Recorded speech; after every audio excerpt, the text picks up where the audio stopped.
Ah, come on.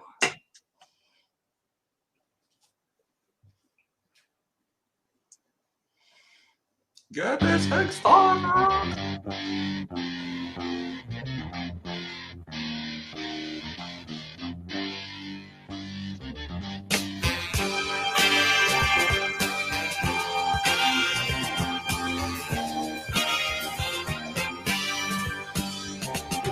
לגור בדירת פאר, לחשוב שאתה מיליונר, להתעורר אחר הצהריים, ליד נערה או שתיים, מכונית בצבע אדום, לשיר שירי אהבה ושלום, לטייל בחוצות העיר, להכריז אני ראש העיר,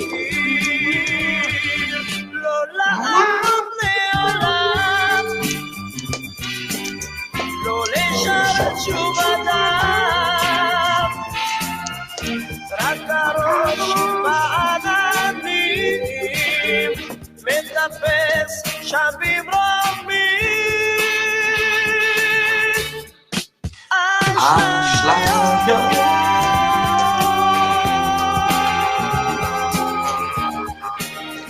Yo, Rich. Do you know what? I fucking love this, man. Yeah. Love it. Love it. Yeah. I should have faded it out, right? Ashlayot. But Ashlayot, dude. Illusions. We all live in fucking illusions. What's going on? I love that. I love that.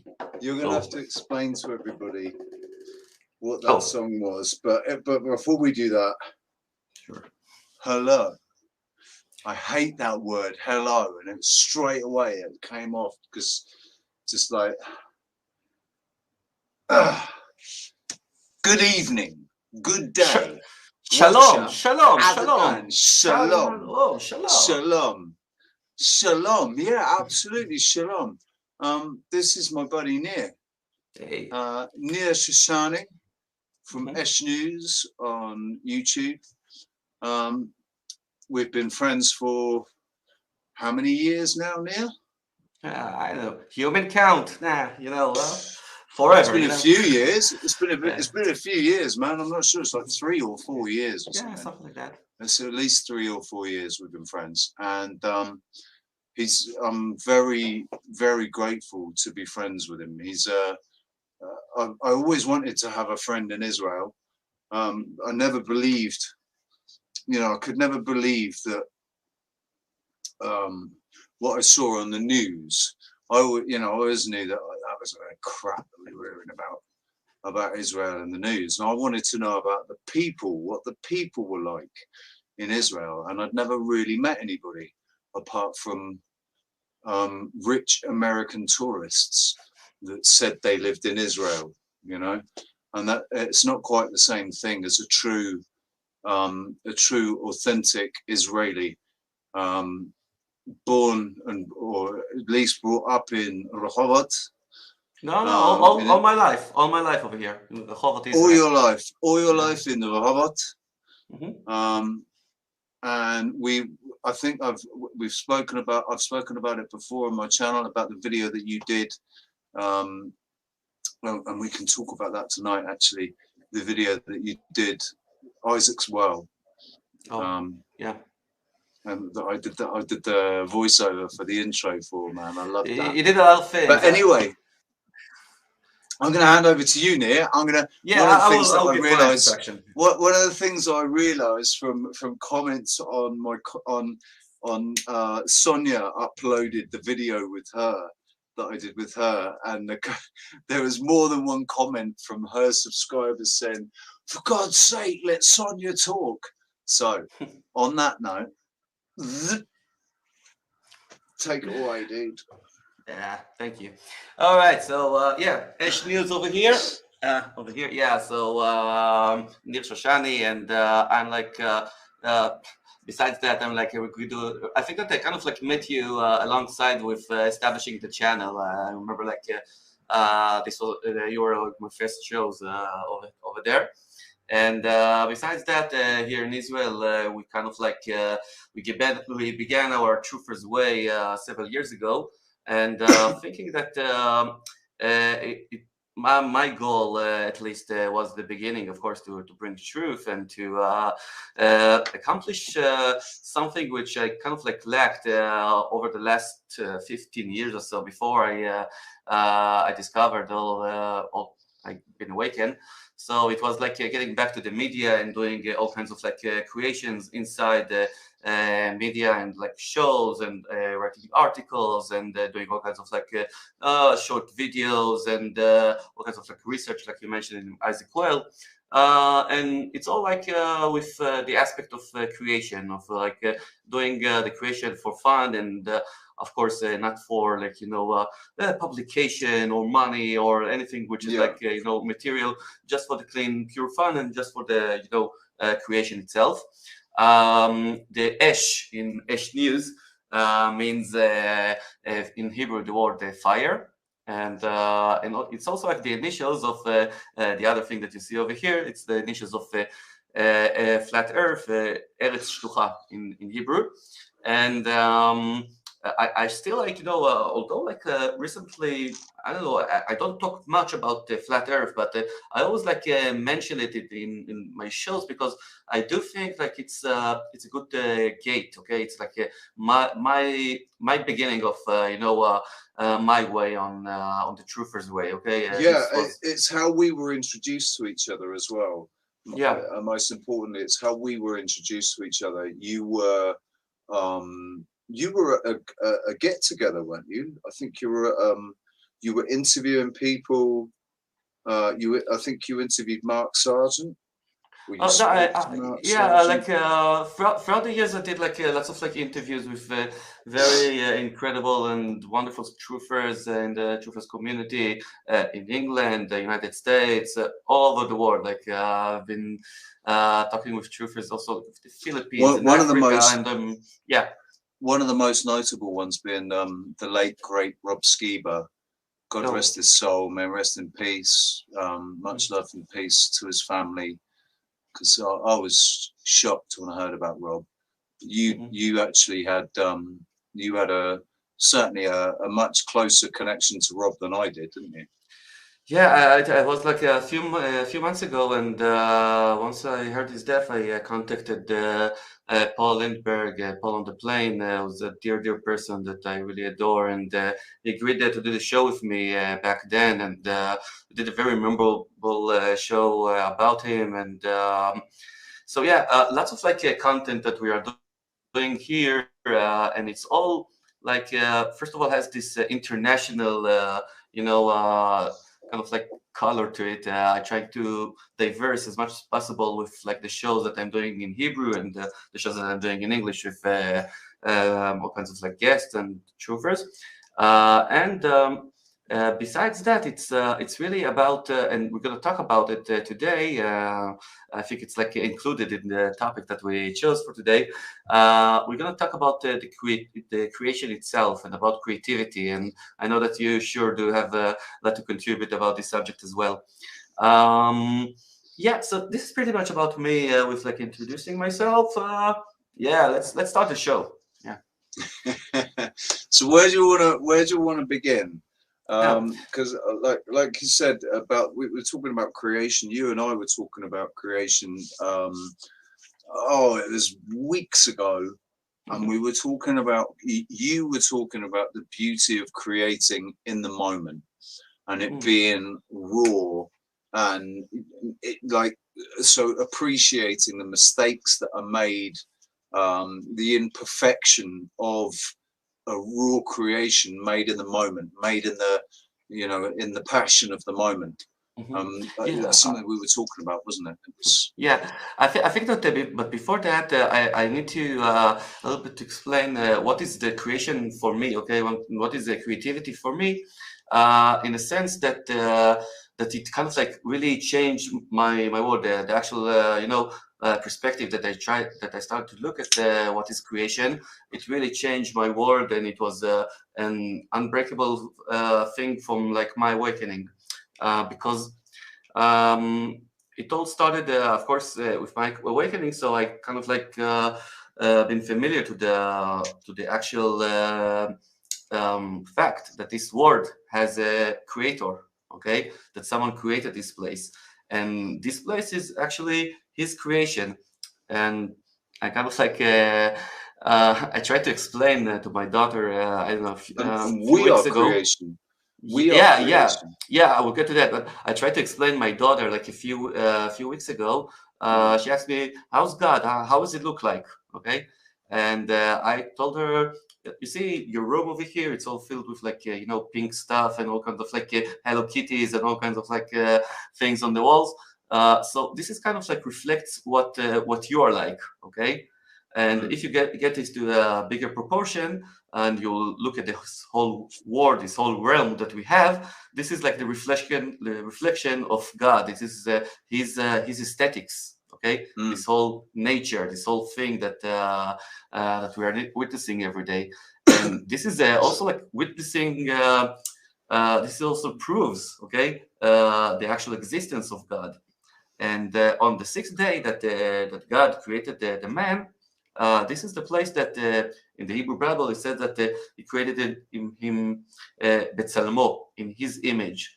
Now, in his image, meaning that it doesn't really matter. We don't resemble to God. Okay, we don't look physically resemble to God, but we do like have his most important character, and he gave us this gift, okay, of being creative and using this creativity to continue his work here in this realm. And I think that this is also the thing that differs us from all the other animals, okay? Because what just flew over there? It's a moth. It's a giant moth. I know. There's nothing I can do about that. I think got that the is big like light, really, I've got the big ring light on. So I think that's like really interesting to hear what I say. Anyway, so so he created us different from all the animals over here by the simple fact that we able to create. Okay, and since the day that I kind of like figured that out, this is the day I've told myself, oh, not gonna spend another day over here without being creative and and doing stuff because this is the way that I feel that I just serve God. Okay, it's your gift, kind of. The gift from God to you is the ability to be able to create things. Yeah, so but everybody has your this. duty. Everybody has this ability. Yes, Okay? yes, we do. Everyone. Okay. Also, there are people who are like just being blocked. Okay, their creativity doesn't erupt outside because they're blocking themselves from getting into that moment. With all kinds of like stupid things from the past, all kinds of like people that told them that they can't be creative, whatever, and that what blocks them. And those people, what they do eventually, they going for the most banalic, the most routine creation there is. They go and get married and have children and doing this kind of like creation, which is nice, which is good. Right. But listen. I just wanna pull you up on that, because what you said, like you said it, the most benign kind of creation, because we've all been programmed to get married. The marriage thing, I agree, there's something questionable about marriage, about the way that moth is driving me nuts now. It's a big bugger. Oh, I almost had it then.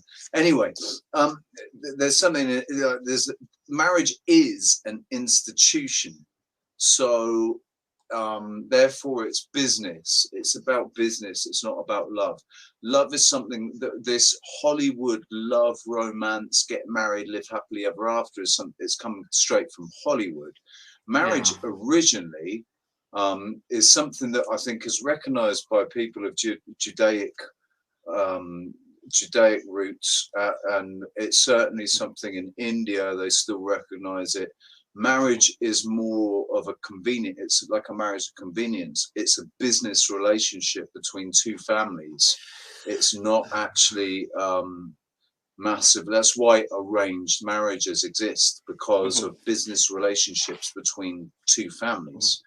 I will give you. I will But give you my opinion about this. Okay, for a second, in a yeah, nutshell, I only treat what you said about like let's say the Western world. Okay, which is really yeah, affected from Hollywood movies and all that.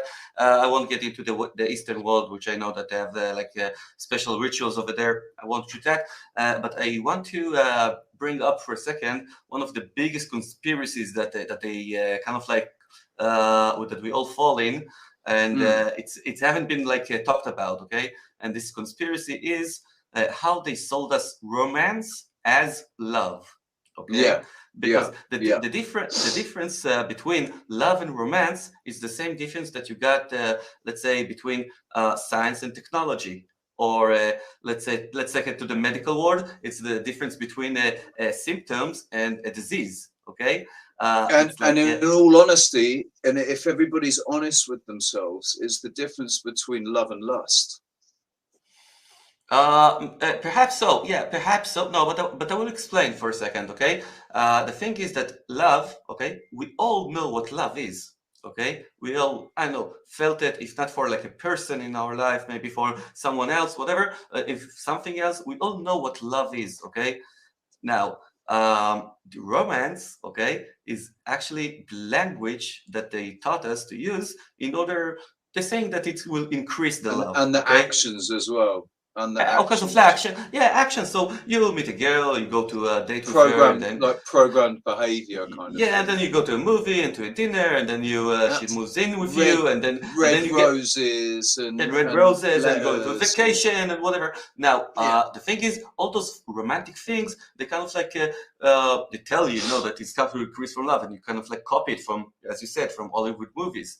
Now, And it always involves buying material things It's in well order to deep inside impress the material. person. Yes, exactly. It's very, Now, very materially rooted. now the peak, okay, of the romantic thing is of course the marriage, okay, the actual the actual event of the marriage, okay, because this is like the peak of love. Girls are dreaming about it for the girls that have been sold too many Hollywood movies are dreaming about it for like all their lives. Now, so what happens after this peak, okay, is that you can't restore this peak, okay, and you can't like so this is what they say when getting married. I'm a divorced guy myself, so I will tell you. They tell you that once you're getting married, yeah, all romance is gone, and the reason that all romance is gone is that you can't replicate this, this feeling of like getting married again and to get to this peak again. So just let all romance go.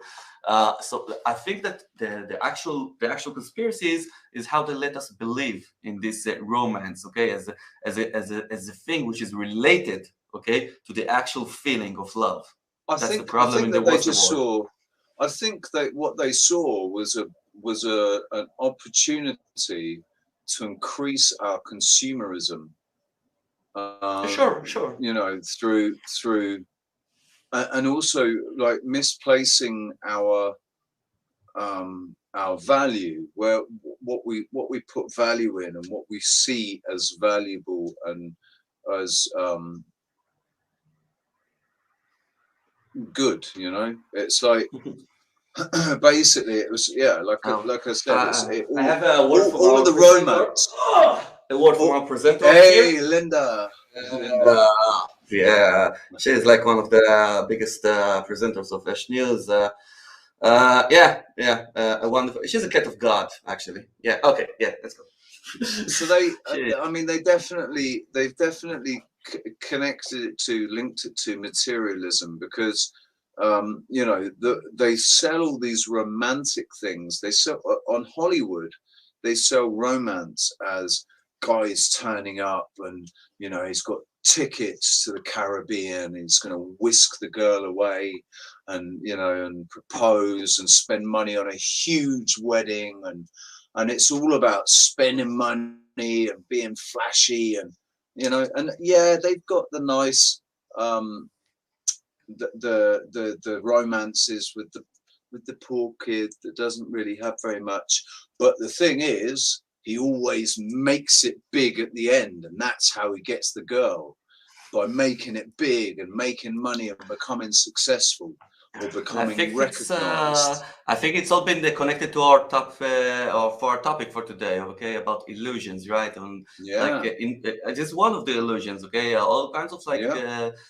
Other illusions in this world, like you know, the romantic thing, it's like easy to sell because you know it works on your emotional side. Okay, so it's really easy to sell you illusions, but you know, practical illusions in our world, there's like plenty, and let's talk about it. We so right, before we talk about what an illusion is, how we're referring to it, how many words in Hebrew are there for love? Ahava is the main one. Ahava is the main one. Love, no, but like other words of like love that describes love, or like I think they can be translated to other words in like chuka. No, it's only love.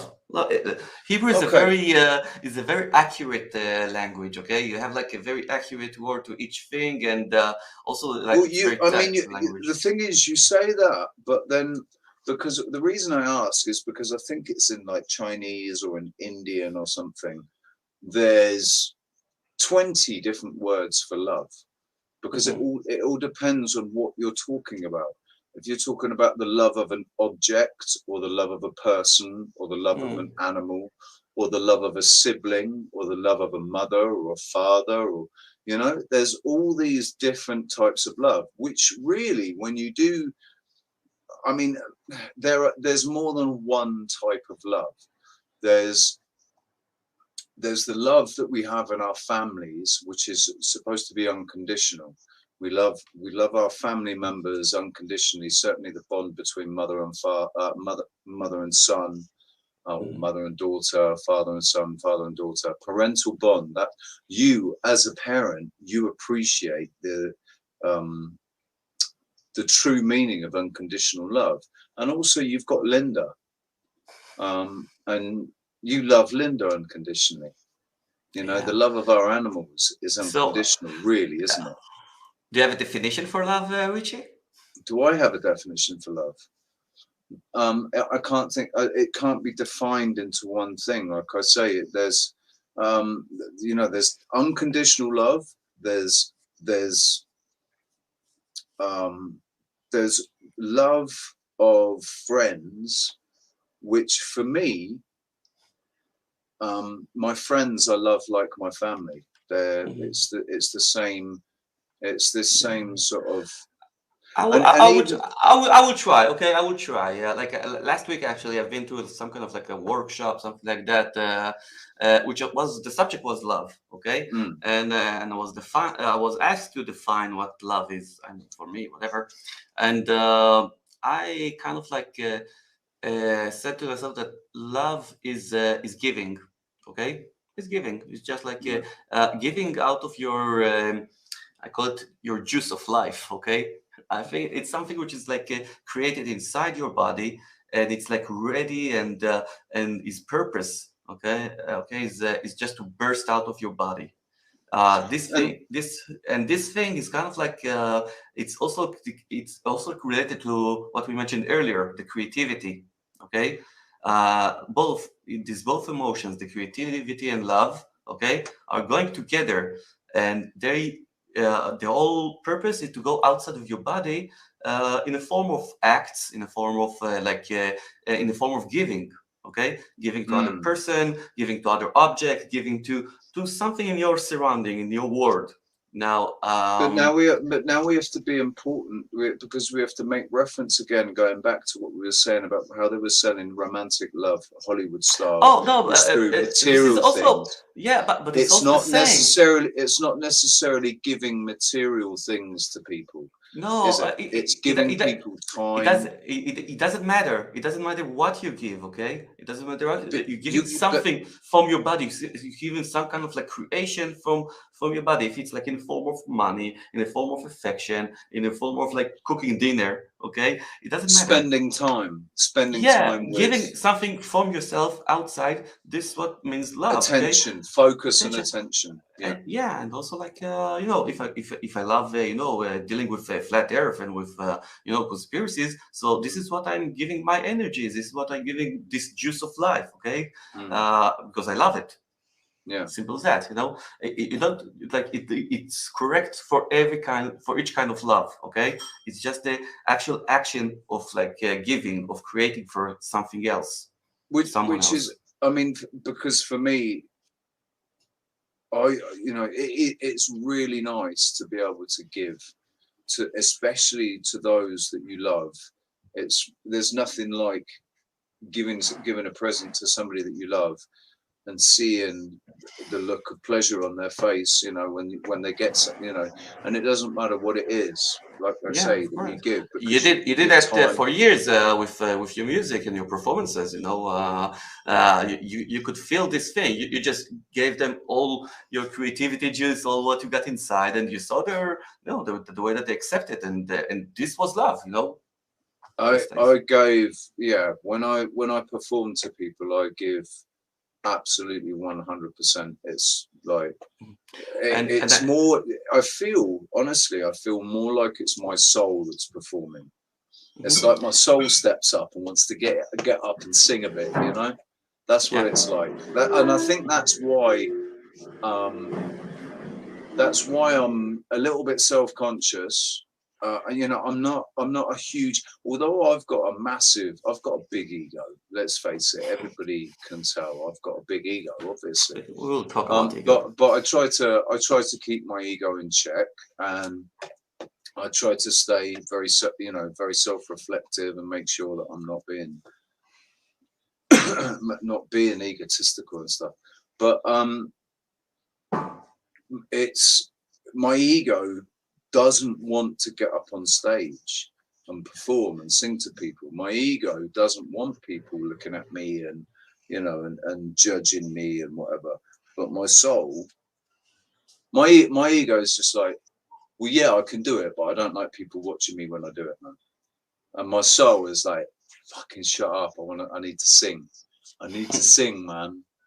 Yeah, of course. So yeah, the ego is of course the problem. The thing is that all the creation that you do, okay, regardless, and all the love that you give, okay, the thing is that some people do confuse these days, okay, because they create things in order to get money, in order to get recognition, in order to get, I don't know, dream of fame, I don't know what, and this causes them, to go and every creation that they do, I don't know, publish it on YouTube or Facebook, and just checking how many likes they got and how many shares they got and how many money they gain out of it or whatever.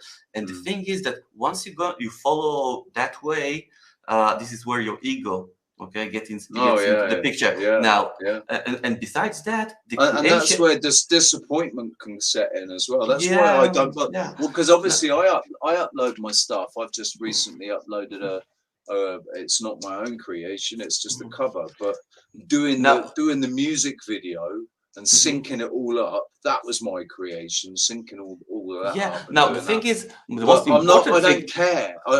I'm not interested in how many views it's had or. Yeah, but because the most important thing, Richie, okay, the most important thing is that the creation exists only for the sole purpose of itself, okay? Meaning that in the moment. Yeah, and that relates to the thing with the moment, okay? Because the creation needs to be truthful, okay? And if it's like very tied to the moment, it's more truthful than it's further than the moment. But the thing is that the creation for itself is sufficient enough, okay? And what is the creation? It's that moment that you got something from something which is in the spirit realm, in the non-physical world, to bring it into the physical world, okay? And now it's like a physical thing that you created and it imprinted your spirit inside, and this thing is sufficient enough to tell yourself and the creator that you did what you needed to do. Now, how you're gonna market it and publish it afterwards, and whatever happens with your creation, it doesn't fucking matter, okay? No, all that matters is that you created this thing, and this is an enormous thing that everyone can do. And I think that if we're gonna talk about the illusions, I think that one of the ways that we can break those illusions and fight all this evil that we're seeing in the world right now is just by doing those creations. But we're going to talk about it later on. And also, I think the most important thing to get across to people is the worst thing that you can do is compare yourself. Don't ever try to compare yourself with your creation. Don't try to I mean, if you can be brutally honest with yourself, and use that as a way to adapt and change and improve, then that's a good thing. But otherwise, don't compare yourself to anybody, and especially to people that you see or think think are better than you, or because they've been doing it longer or whatever. Or maybe if you've never created anything before, it's it's a bit of a nerve-wracking thing to create them. But then it's like, well, why? It doesn't have to be, because nobody has to see what you've created. That can be completely between you and God and no one else. Each creation that you do can just be between you and God, or you and your significant other. I think I want to ask you a question. Do you know what like the difference between guys like you and me that are doing this online shows and like the mainstream media? The only difference is money. Okay. Now I think that just a second. Nah, just a second. I will explain. Okay. I think integrity is the other difference, dude. No, it comes along. It comes along with it. But I will explain. Like the thing is that this is also their pro and their con. Okay, this is also the negative and the positive. Right. For them, if they have money, they can do like well invested shows with budgets and are more aesthetic, whatever. And but the thing is that once they have money involved inside it, so they have to compete with one another. Okay, and they have to bring better talents and better stories and scoops and things like that. Just a second. And if the money's not coming from them, if they're not investing, if the money's not coming from them personally, that means it has to come from investors, and investors are only going to invest. They might say, look, we're only going to invest in you if you don't talk about this, but you do talk about this. And as truthers, okay, we have the luxury, okay, of not being involved with the other guys, okay, with not being needed to compare ourselves to other guys. If I'm good, it doesn't necessarily say that I'm like better than him or worse than him. It doesn't matter, okay. You're you. That's the most important thing. It doesn't matter. This comparison, it's all like a game tool of this financial world. Okay, if I'm better than him, so I should make more money than him and be more well familiar, whatever. It's bullshit. Come on.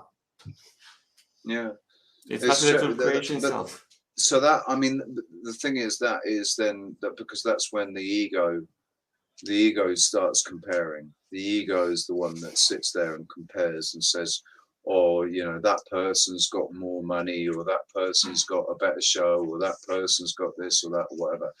That's all about the ego, isn't it? I just wanted quickly, because you talked about the Hebrew Bible, right, just before we move on to talk about illusions. You mentioned the Hebrew Bible, and what this was for was because, look, I've just written down things as I've thought of them, just so I don't forget them.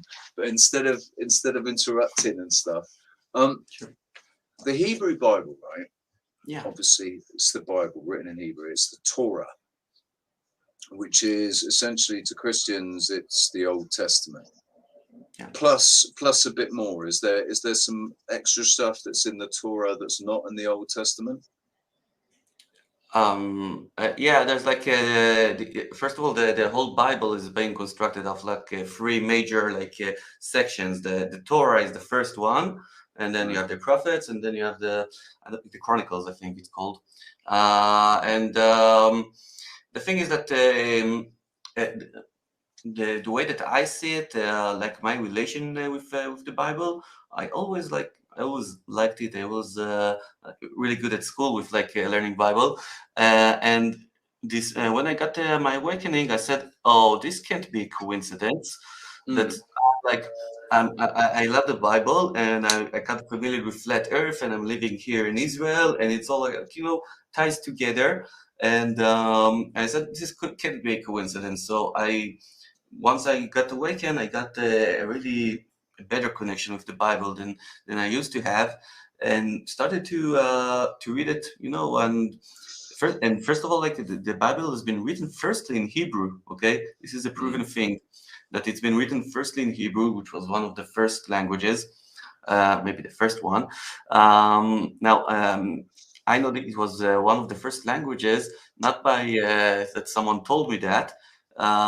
Is by actual for my profession. I do translate all kinds of languages in my profession, and I always say that. Yeah, don't worry. This is what I wanted to ask you about, right? Because I forget what it was that I saw the other day. They said actually Hebrew, the written Hebrew language didn't exist until he gave a date, right? And the date was after the stories actually begin. So I have and it does actually make sense. What you said makes sense. If the date is true, that the written Hebrew, the written language of Hebrew, they've got a date of when it sort of started, and that doesn't coincide with the beginning of the Bible. It doesn't. So what that means essentially is that everything that was written was still written. It's still somebody telling a story about something that happened. We don't know how long before. It's like Matthew, Mark, Luke, and John being written 300 years after Christ or whatever. I picked that out. Yeah, that's probably not accurate. I think that first of all, about the translations of the Bibles are just like that came later on. First of all, they translated to Greek, and then afterwards to other languages. And you can Wasn't see it in Arabic at all? How much of it was in Arabic? Yeah, they translated also in Arabic, and it has the Bible in all languages right now. But the thing is that they translated, I think, most of it from Greek and to all kinds of other languages. And the thing is that the translations are just terrible. Okay, just terrible because it lost all meanings. Okay, and have tons and tons of examples of how you can understand the story quite differently from just reading the Hebrew version of it. And I started to tell you another point earlier. Okay, the way that I know that the Hebrew was one of the first ones is by that I'm looking at my profession. I'm looking at something like 10 to 20 different languages a day, and I always see that the Hebrew one is the most short one. Okay, meaning you take a text in Hebrew for let's say 100 words, and you came out with a English text or in a kind of other language of something like 150 words, something like that. It multiplies, and the reason for that is because Hebrew was the first language. So if someone wanted to imitate this language and to create a new language, he had to sometimes, when he had one word in Hebrew, he needed to, in his language, to describe it in 2 or 3 words. So so that's how you know that Hebrew is like it's the most dense language, okay? And so you know that whoever wanted to imitate it needs to expand it, okay? So Do you know, which is funny because you know I remember in films mhm. one of the sort of it was like in comedy films and stuff. One of the things that they do is the person would say something in a foreign language, like, and then translated it would go, yes please. You know, it would just be like 2 words or 3 words or something. Yeah, it could be. It could be in Hebrew. It could be because in Right. Hebrew you can put all kinds of like words, like let's say de or in or all kinds of like relevance, relevance like for other people or something like that inside the same word. Okay, you don't need like separate words for them. So yeah, it could be. So right. So is it Adam? Is that Hebrew? Adam, yes, Adam. Adam. And does it mean mankind? Yes, Adam. Adam. It's like a person. Okay. Not yeah. Not right. No right. Yeah. Not a person, because a person is a legal fiction.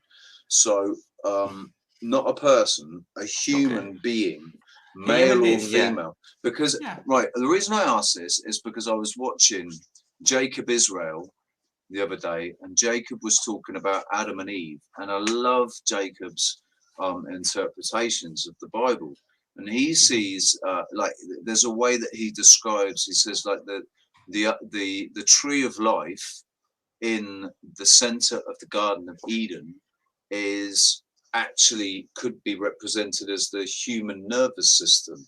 So he shows the picture of the human nervous system, the map of the human nervous system, turns it upside down, and it does. It looks like a tree.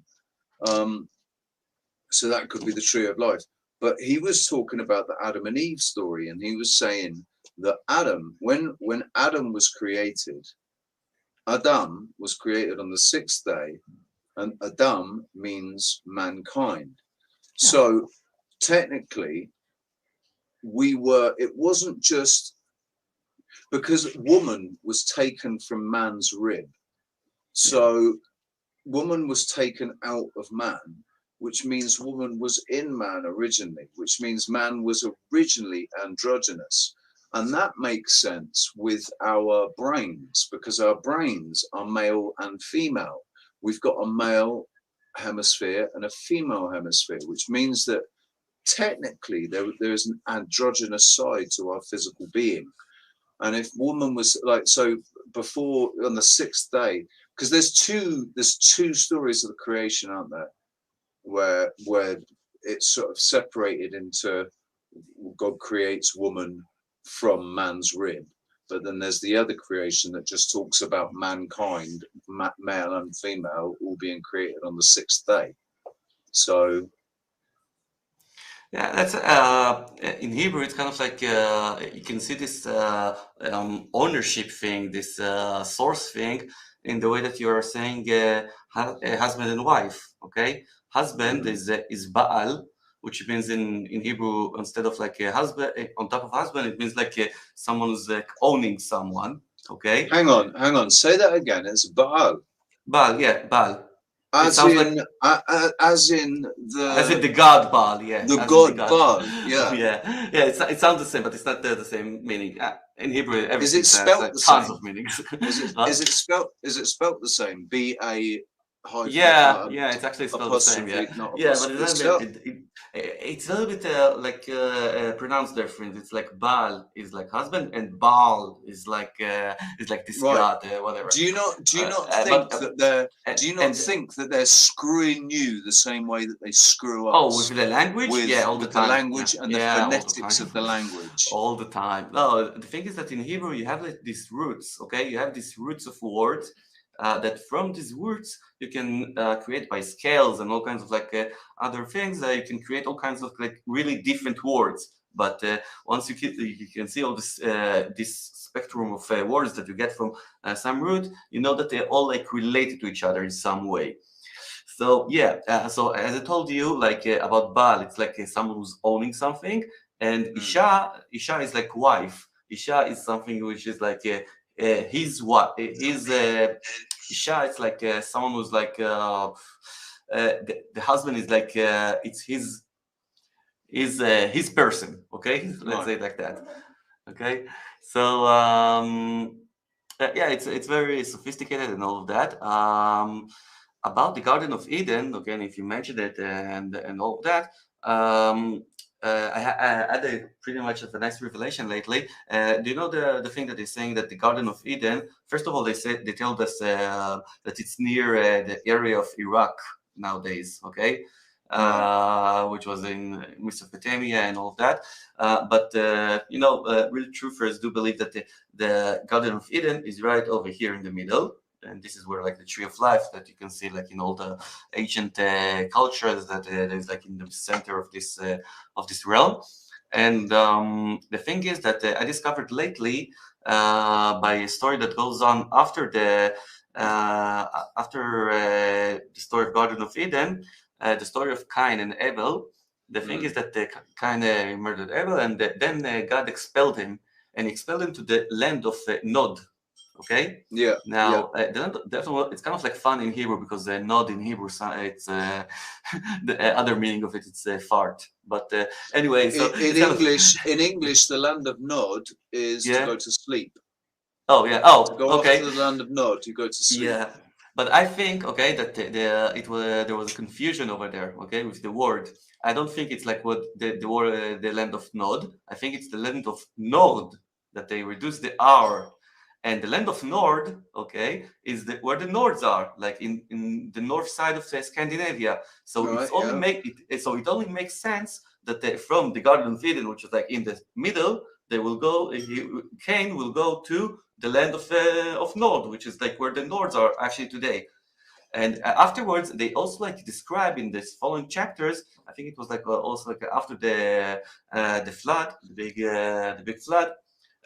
They actually describe geographically where all the descendants and all the tribes went afterwards, and they mention all kinds of like places which are really exist today, Russia and Africa and China and all kinds of like real places which are actually today. Okay, so you can see how they began their way from over here and spread it geographically according to what the Bible says. So it's very when I kind of like read it, I kind of like poof, something which is like really sorted out for me on how the geography worked back then. So, do you know? Have you heard of the Block Saga? The what? The Block BOCH saga. CH. No. In the Block Saga, they say it's a completely alternative history given by this descendant of the family. He was the last remaining descendant of the family, and he passed on this information. So it's very, very questionable. But the amount of information that's there is just ridiculous. And they talk about these people came down from the north, and this is where the Torah came from.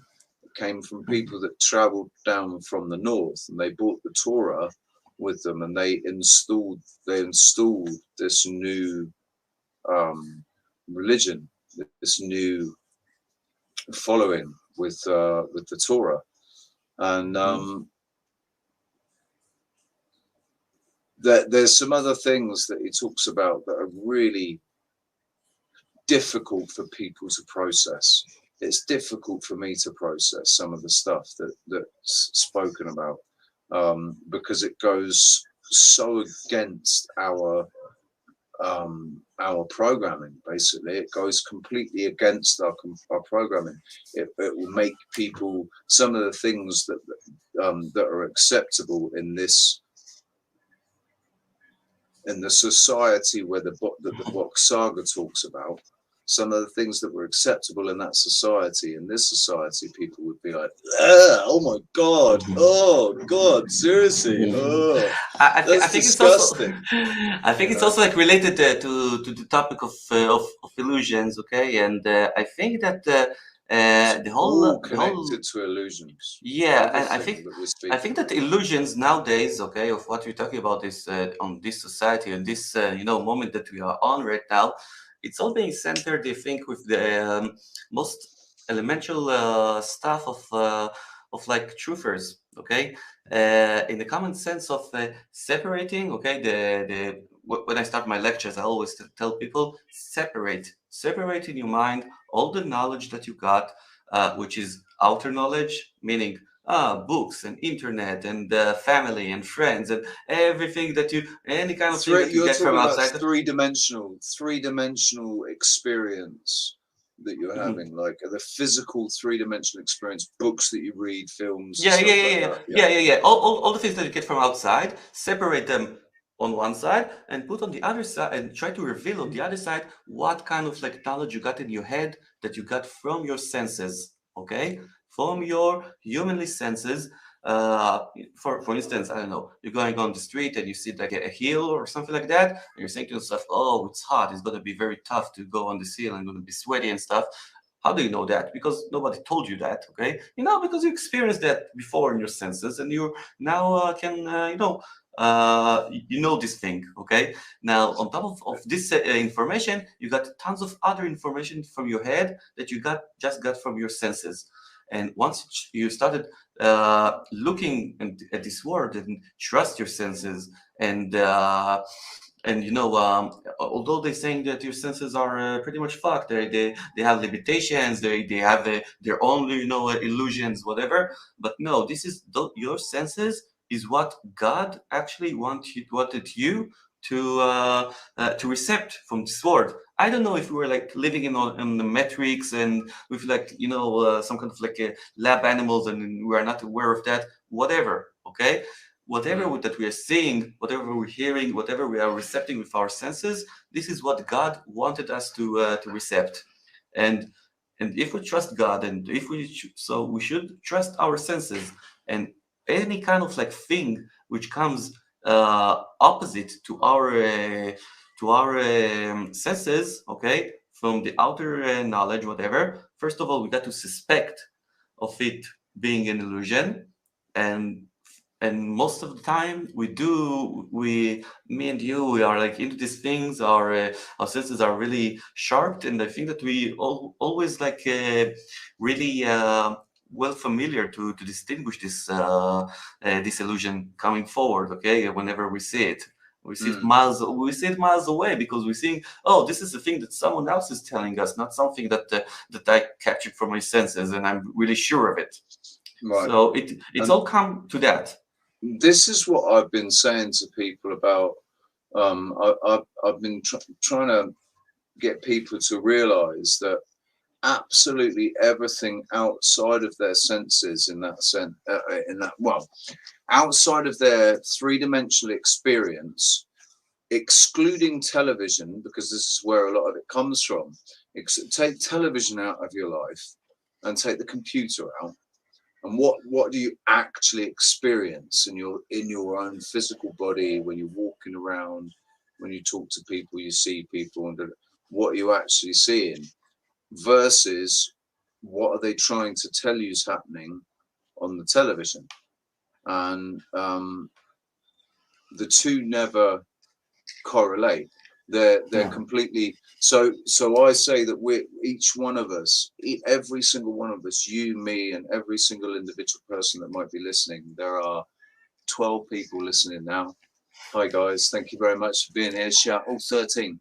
Shout out to the chat room. I will say hello in a second. We live in our own movies. We're the main protagonist of our own movies, and everything else that's happening outside of those people that you interact with, that you actually have an interaction with, where your consciousness engages with their consciousness, right? Absolutely every other person that you don't engage with personally is a background character.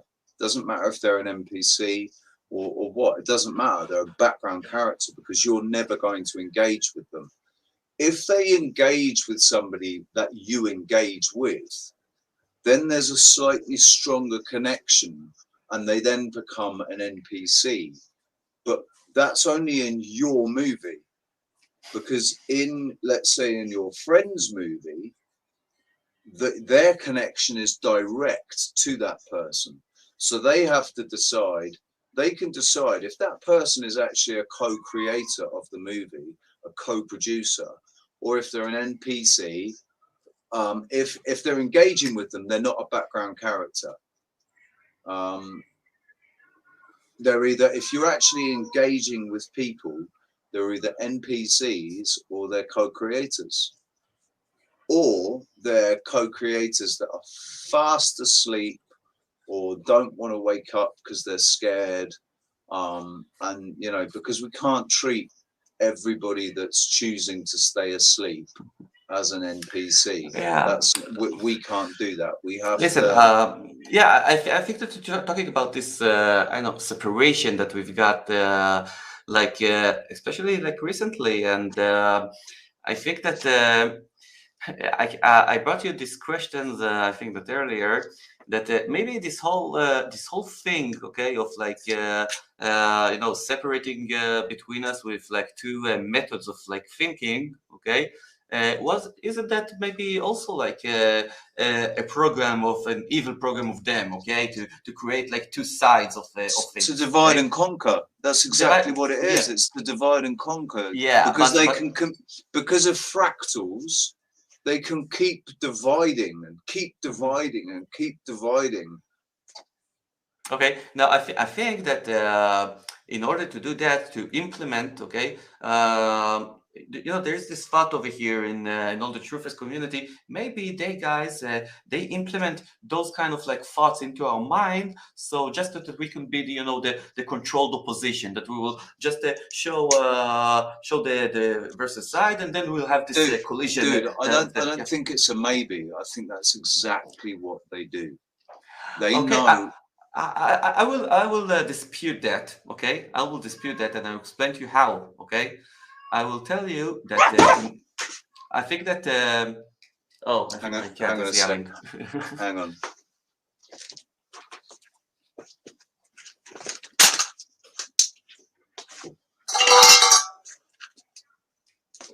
Maybe put some song. I don't know. Do like a recess or something.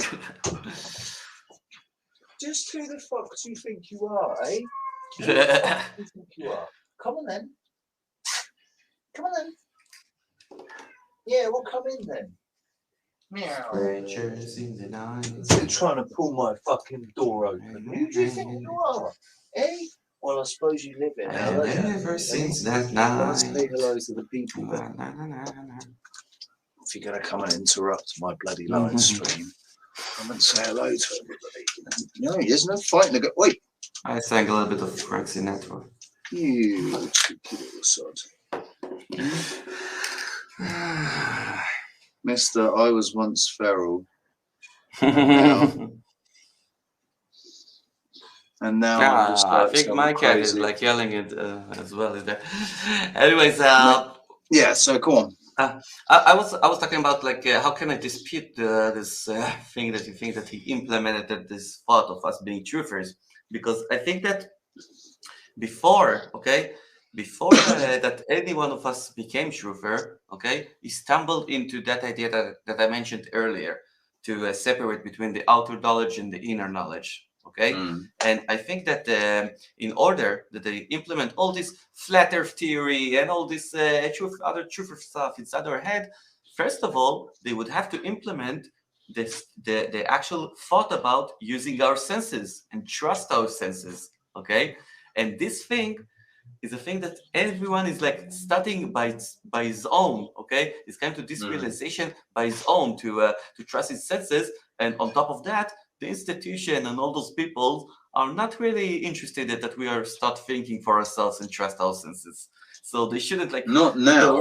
I think the outcomes of it will be too much catastrophic from them if They used to everyone want us to. if everyone will stop listening to them and start using their senses. I think it will be majorly catastrophic for them. Okay. The thing is, they used to teach us to think critically. They used to want critically independent thinking people, and I still think to a certain extent they do. So in the schools that the elites go to, that the elites send their children to, they're still taught to think critically.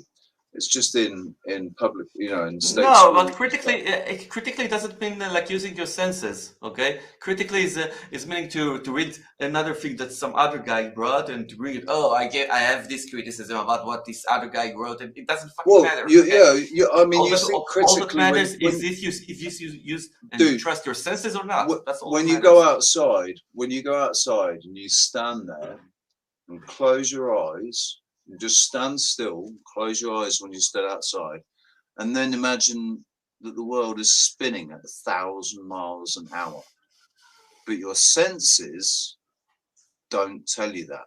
Of course. Then you're thinking critically, because you're thinking, hang on, my senses, nothing about my equilibrium, nothing in my ears, which are the perfect sensor for where my body is and if it's moving or not. And I trust it if I sit in a car, I can feel that I'm moving. But when I close my eyes and I think, am I spinning around at 1,000 miles an hour?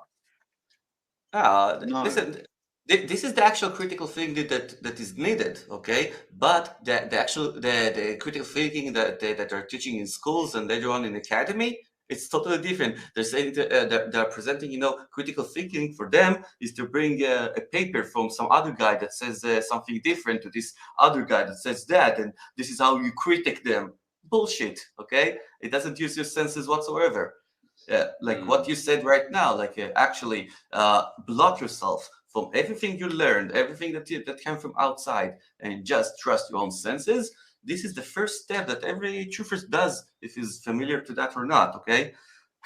The trouble is, what we forget, dude. I mean, so what actually? When did you wake up? Me. When did you have your sort of your? Yeah, when did you? The first rabbit hole that you wandered into. When was that? I will tell you what I kind of divided to a couple of stages actually, because my first awakening, the way that I see it is was from my job, okay, from my work. It was the moment that I figured for myself that I trusted myself, and I told myself that I shouldn't be working for someone else, okay, Right. and gaining money for him, and the way that I should do it, like being independent and getting my own money. And once I started doing that, I kind of put aside the amount of money that I got. The smell of the money and the taste of that money was completely different from anything that I experienced before. Okay, because it was did you often dine on the money? What do you mean? Because you just said the taste of the money. Yeah, no, the taste, the feel. You know what I mean? Come on. Now, I'm just being facetious. My second awakening was actually in the family. In the family structure, okay, when I decided to get divorced, and this is what I told myself. And again, all the thing that relates to all my awakenings is the subject of control. Okay, the moment that I told myself that in my workplace I won't be controlled, and then I told myself that in my family I won't be controlled, and then later on, when I discovered this flat Earth over here. So this is the one that I told myself that I want to let my mind be controlled, okay, and on top of that, all kinds of other things came along, all kinds of other awakenings, especially nowadays from the concept of religion, which is a really big awakening for me, and all kinds of things that are keeps being awakened and awakened to these illusions that we are talking about. Okay, all those things that that are like kind of like byproducts of this of this world. Okay, that they're saying to themselves, well, we are super technology, super scientific, blah blah blah world, so we have to justify it as to create as many problems as possible. Okay, you know, to be involved in many lies that people can say that they are lies and whatever. And to tell you the truth, I'm just loving the truth. Okay, the truth has also a very unique smell and taste, and whenever you encounter the truth, it's wonderful. So well, the truth is something that it's not even about. It's not smell and taste.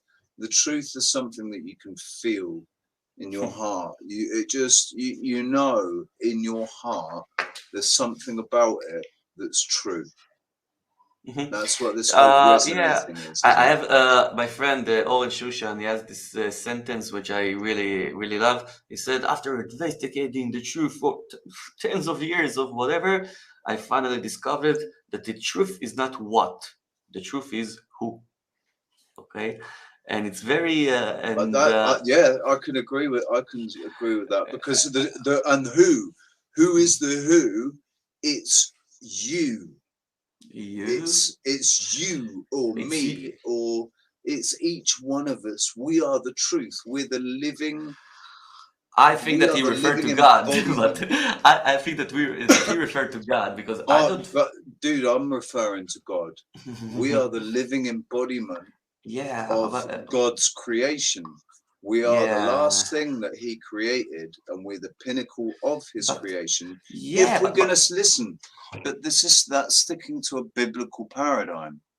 That's all about the biblical paradigm, and so we're going to talk about illusions. We're talking about illusions, and the thing is, I think one of the most important thing that people forget, they just seem to forget this.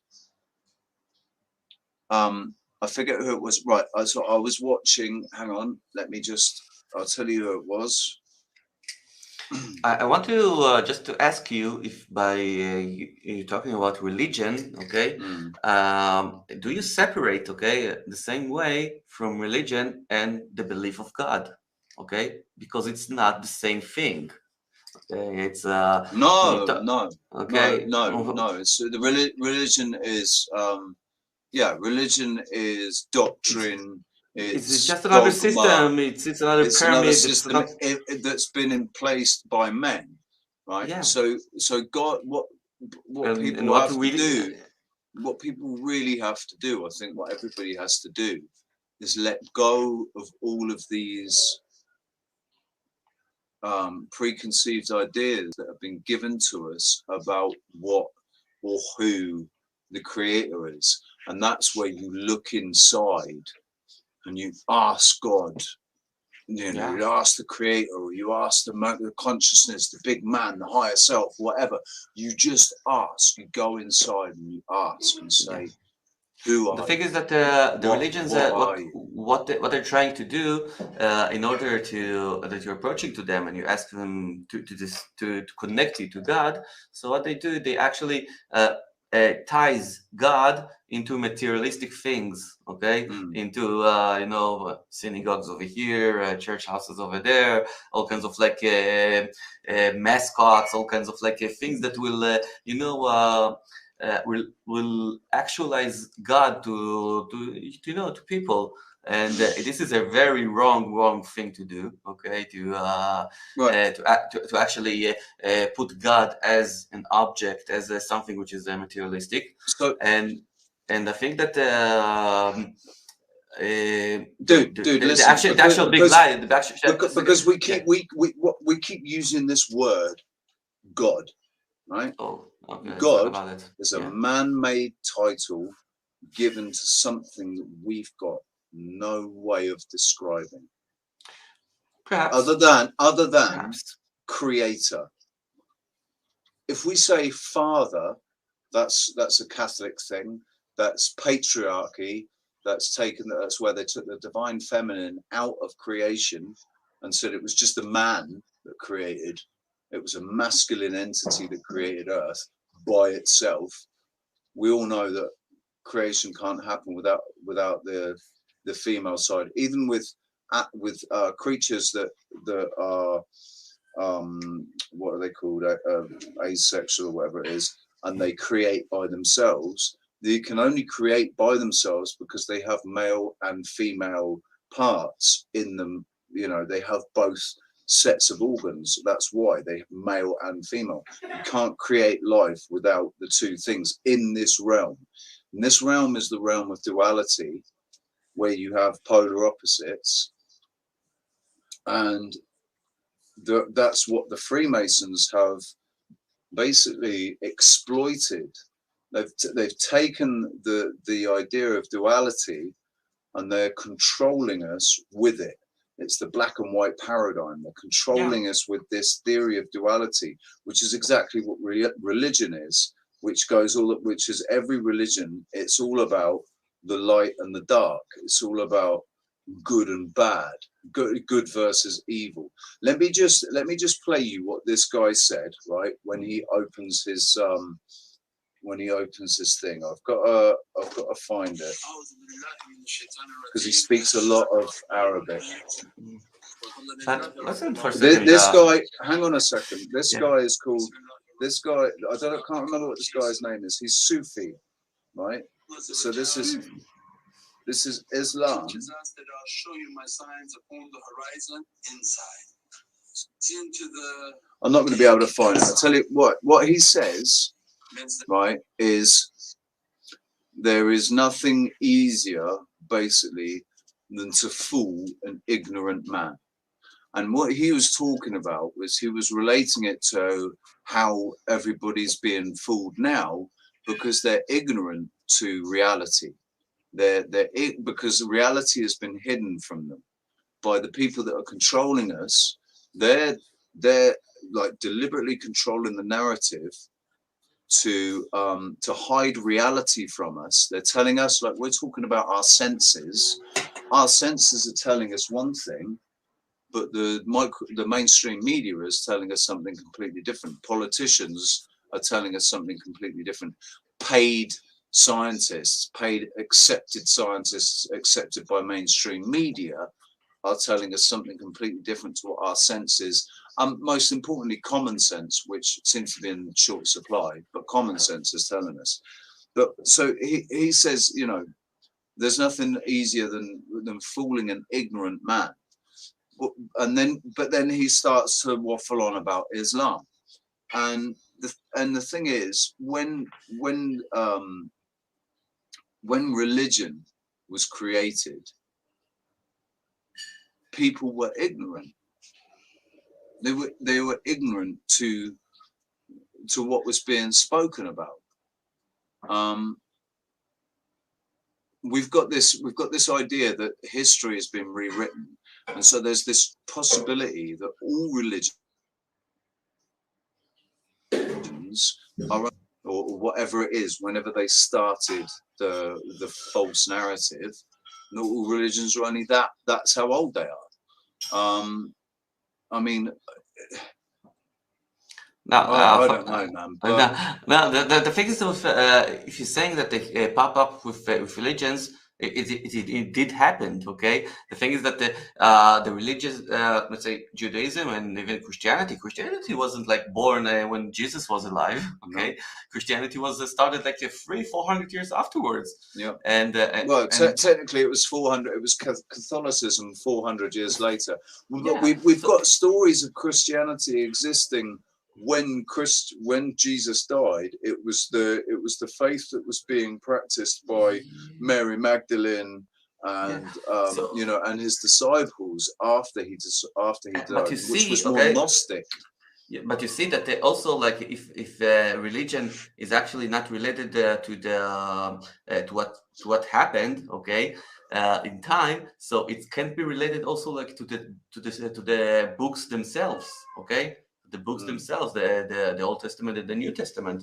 The thing is that those books, okay, they are something. If you are like going to this the theory that says that you know, we all that we are known of is just for the last 200 years. So and all our history has been written. So you have a a big problem to explain the Bible, okay?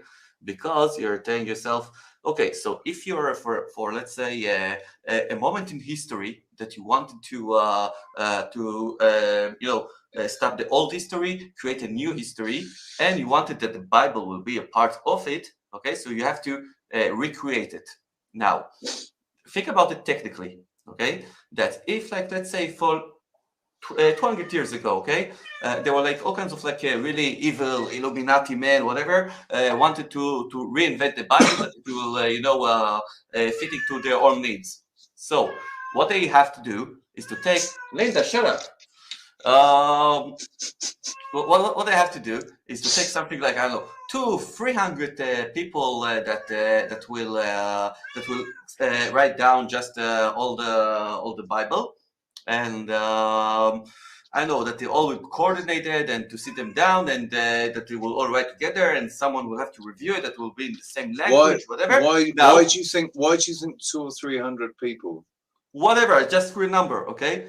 I'm telling you that whatever number of people that you will take, okay, and whatever conditions you will put them in, and what they will write, okay, the result can't be this Bible, okay? Can't be this book, because this book is so complex and so unified written, okay, and so like this creation can't be created in one moment in history, okay? That's it. That's all I have to say. It's like it's a thing that had to be gathered and created through times, through and it has also like the finger of God inside. Okay, this is what I'm. I sort of agree. I sort of agree, but I would say that the people that have taken over and that have rewritten history and inserted this false narrative, they did it after a reset. They did it after a calamitous event. They knew that the calamitous event was coming, and they were working. Their plans have been in motion for, let's say, between 700, let's say between 500 and 1,000 years that it's been going. They didn't write those plans when the catastrophe happened. I think that they were cooking those plans up for God knows how many iterations, how many resets before. There might have been 3 resets before the last reset that gave them the opportunity to take over. These people are incredibly conniving. They're not creative. They've got the same modus operandi every time. It's the same script, the same playbook. They can't seem to come up with anything new on that front. But what we're dealing with now, they're so inbred, they've lost all their, they're not as smart, I think, as the ones that actually started this.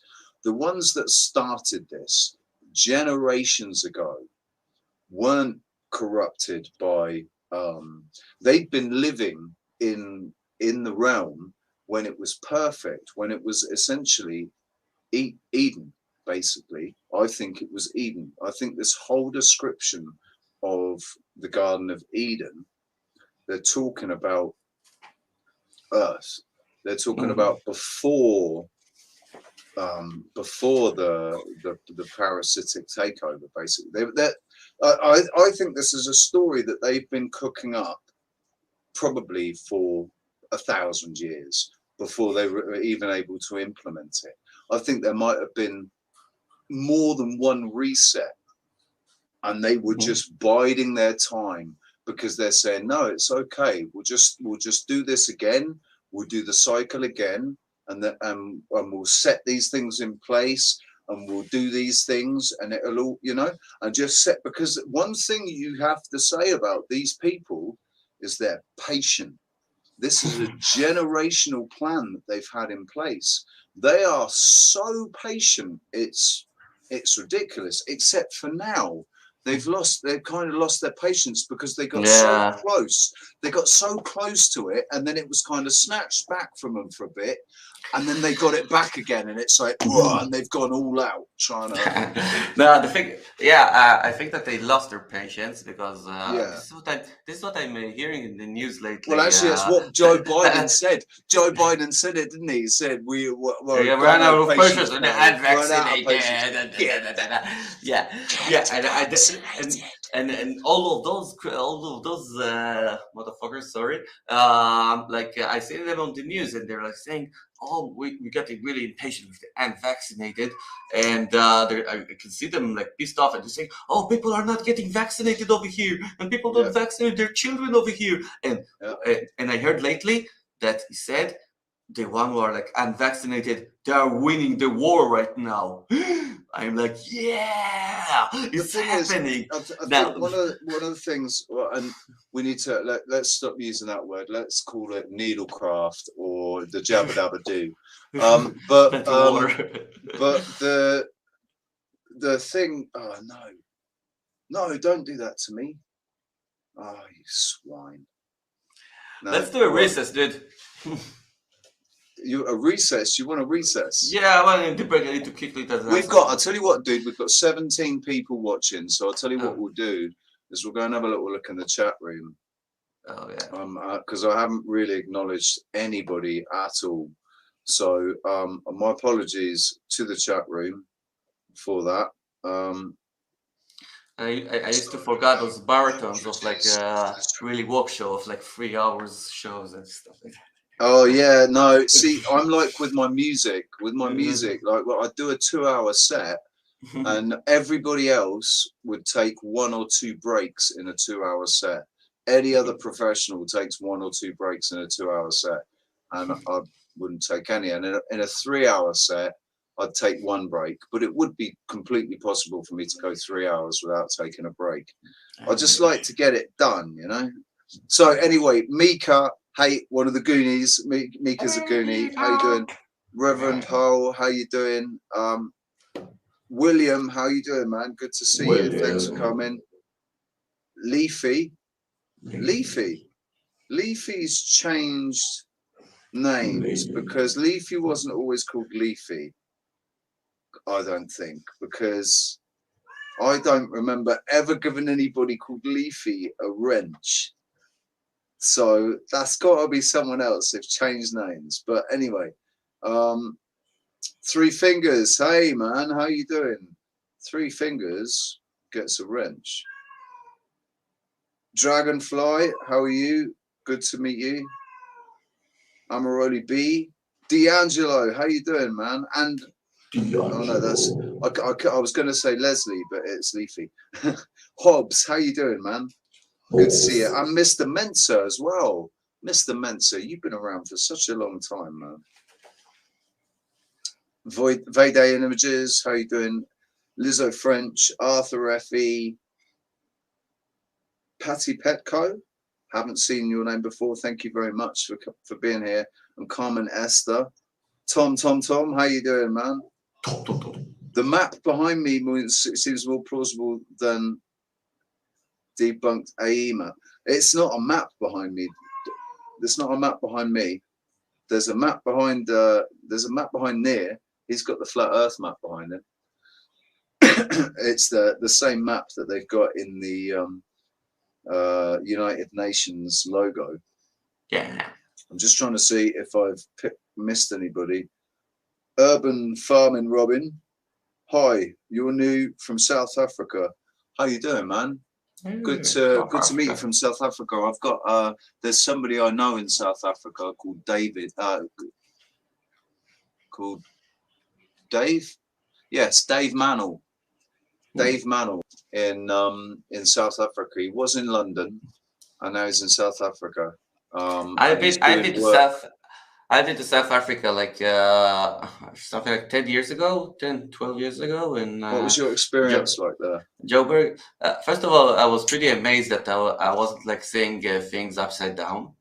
It was really stunning Right. for me. Yeah, South Africa. I was expecting, it's like back then guess I was a globie back then, and I thought for myself I will get to the southern hemisphere, because and I I will see suppose things upside down. the different, if you go from Rehovot to South Africa, I Joburg. guess it's below. Well, it's below the equator, isn't it? Yeah. It's down under, and Yeah. the thing is that if you look at the globe and you see it like that, so and they're saying that that your legs are pointing to the middle of the ball, yeah, and you have gravity and stuff. So, but still, if you're like looking for far away, okay, on let's say you're like in imaginary space, whatever, and you're looking at South Africa, you should see like people, standing with their feet up and their heads down, and they should be possible. They should see things upside down. This is let's say if the technology, right, let's say that people aliens or advanced human beings or whatever, they'd have the technology to be able to zoom in close enough to be able to see people stood upside down. Yeah, exactly. And I think that I never realized why we don't see things like that. What that when I went down over there. And so let's get back to talking about illusions, right? Because that is one of the illusions. And so what is an illusion? An illusion is there's two different types of illusion. There's the illusion that you see, and there's the illusion that you perceive. It's all about your perception. So either way, it's about confusing your perception. You think you're seeing one thing, but you're seeing something else, or you're not seeing anything at all. So they do it with the best example, obviously, is with CGI and with green screen. You have a green screen on right now. You have a green screen on. There isn't a wall behind you with Esh News painted on it. That is an illusion. That's an illusion that you have that behind you. You could change that picture and you could have the Playboy models all lined up behind you, and it would be an illusion because they're not actually there. So it's a green screen. So so it can be a visual thing. It can be audible. It could be an audible illusion. You can you can hear the recording of gunshots, and somebody can tell you, "Oh my God, somebody's just shot a gun at me," but really it's just they're playing the recording of gunshots, and they're just telling you that somebody's shooting a gun at them. It's not really happening, but you believe them, and in your mind you have this illusion that they are being shot at and they're in danger or whatever. And it works with everything. So it's not only CGI; it's also with words and all kinds of things. With words, with backwards talking. Not back chat, but backwards talking or talking backwards, and double speak. Double speak is a great example, isn't it? Oh, for instance, I got a great example. We had like last week over here, we had like I don't know, a storm. Okay, like I don't know, wintry weather. Was there lightning, thunder and lightning? Yeah, thunder and lightning and some hail and I know, regular storm of like the Israeli winter. And but beforehand, they kind of like they decided for the first time to name this storm. They named it Carmel. And they said that if they given it a name, it will certainly have a significant effects on of the weather in general. And it's kind of like, of course, related to this whole lie of global warming and stuff like that. Okay, so just that we'll be, afraid. They gave us like a big name, Carmel. Carmel is one of the mountains in Israel. So it's funny because naming storms, they love to name storms in the UK and America. because it kind of like multiplies it gives them a lot of like volume. It gives it an identity. Yeah, It gives it an identity. It's like a label. And then afterwards, everybody can say, "Oh, it's because of this storm that named like that. Yeah. This is the one who did S to S, whatever." And the thing is that, and it makes it, it makes it a single entity rather than something that just happens.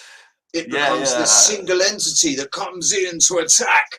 It's Storm. Right? It has personality now. It has personality. It's funny you say that, dude, because I can't remember if it was 2018 or 2019, but it was around about the time when I was doing something with Roxanne, I'm sure. So maybe it was the Really Woke show, but it might have been before that.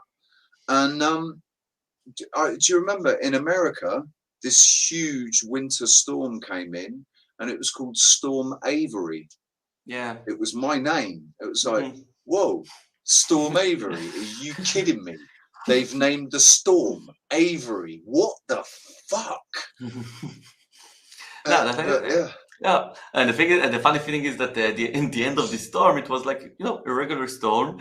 Yeah. Someone is like published on the Facebook. I remember like he showed like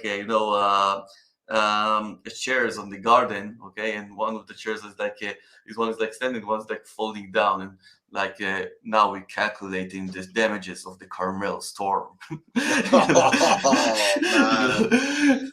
Oh, they can't help it. It was like, they tried to fight us, and they tried that it will be like ultra scary, and but no, we're gonna calculate the damages now.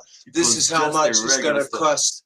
This is how much it's gonna cost the taxpayer now, man. Because Anyway, so it's so all kinds of like things like that they're doing with the words themselves. And it goes down for global warming. And the thing is that the illusions, are starting to happening when they're trying to describe to us, and them as I'm referring to the science usually, when the science is trying to describe to us something which is too small or too big to measure, because once these numbers, they always get these numbers involved. Really big numbers, or these equations that mean the pure spell. This is a pure spell. Now, the thing is that once something is getting too much small, like a virus that they can't measure and they can't find, so they will tell you wonderful things about this virus and all the information they actually don't know, and they're just lying to you. Or if it's like about space or about weather or about something like that, they will try to describe it, all kinds of names and numbers of course, to confuse you. Now, I think that confusion is part of their MO.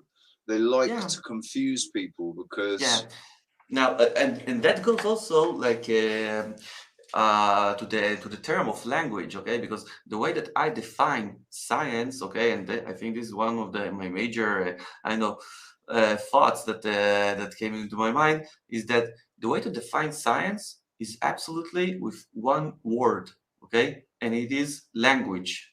It is a language that describes reality.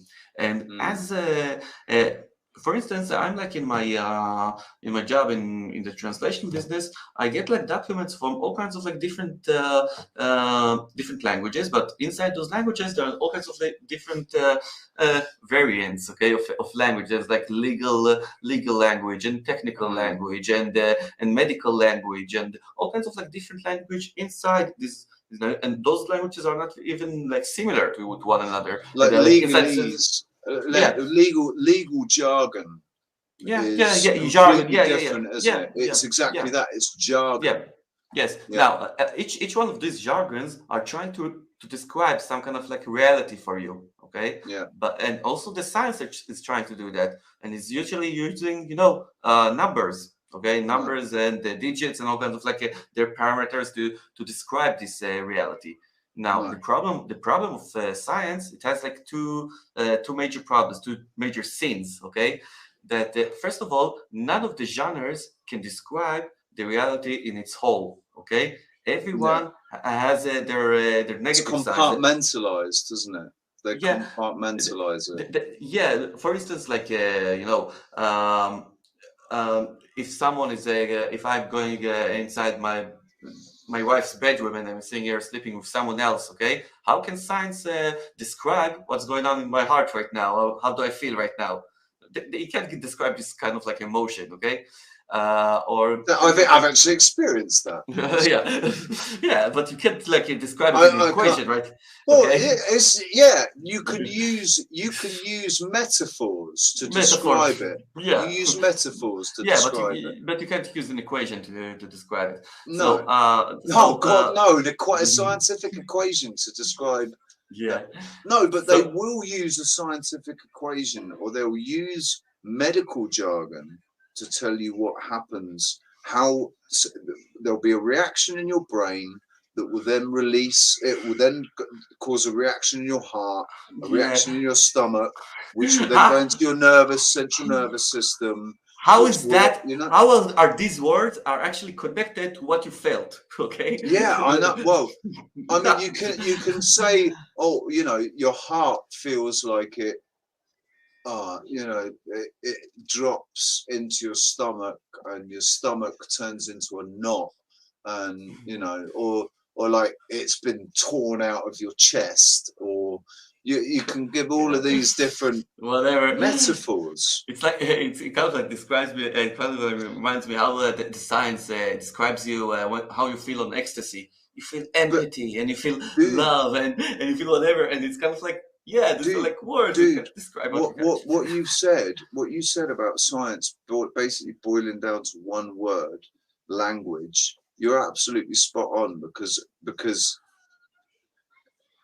like the way that you describe, the way I describe, or what if I was to stand here and sit here, sorry, and describe what went through how I felt physically and what went through my mind. When I did that, when I opened up the door and saw my wife in bed with my friend, I would be using language to be able to explain it. It's like we need language to be able to express. But the thing is that, as I mentioned earlier, the first scene of the science is that he kind of like have this. This feeling that he can describe the whole reality, okay, and he can't. Okay, the second scene that the science has and all the other genres dialects has is that they are made by men. Okay, men made them. And the thing is that men are like have throughout the years. Okay, they have politics and they change things and they have things to to adjust and the it's language all around according to all the around ego. It comes of course it comes from which ego, is all testosterone.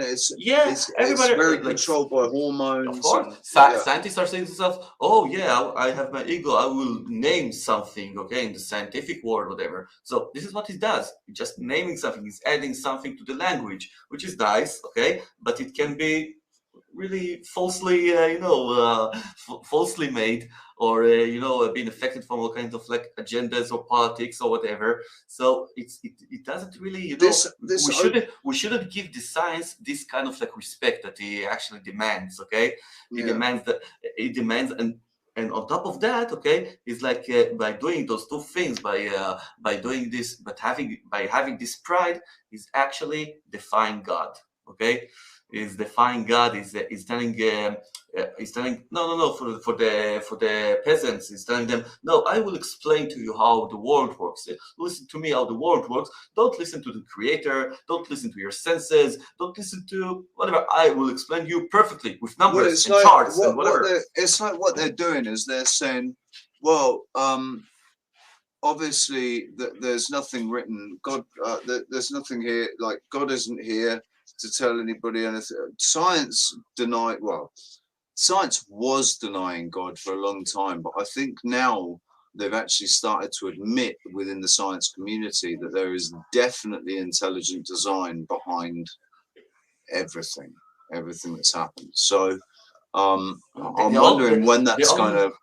When do you think that's going to bleed into education, though? When do you think the thing is that there are two stories, there are two narratives, okay? Two narratives to the creation of this world, okay, and the creation of us, okay. First, the scientific narratives. You all know it. Big Bang, spinning balls, blah blah blah, and all of them are spinning, and all of them, some of them have like all kinds of like life and doing evolution, whatever, and we'll live ever after on those freaking balls. Now, the other narrative, okay, which is the God narrative, whatever, is like, yeah, God created this place, He created this world, He created us, and we are living in a place which is a structure, okay, which is some kind of like a place that someone created, that had to be created. Now, the major, yeah, the realm. The major difference, okay, the actual critical difference between those two narratives is the difference between coincidence and cause and result. Okay, if you are like a person that believes in coincidence, I personally don't believe in coincidence, but Coincidence is chaos theory. yeah, exactly. Yeah. Chaos theory. So yes, so you can believe that we are like living on those spinning balls and living in this space with whatever inside, this vacuum inside, whatever. Doesn't make any sense. And it all happened by coincidence. Now, if you don't, okay, if you believe in cause and result, so everything draws down to the first cause there is, and that is the creator itself. So that's right. But the trouble with that is the only thing that we have, right? We can either believe what somebody's told us, or go inside and listen to our heart and what our heart tells us. And the trouble is that our mind gets involved.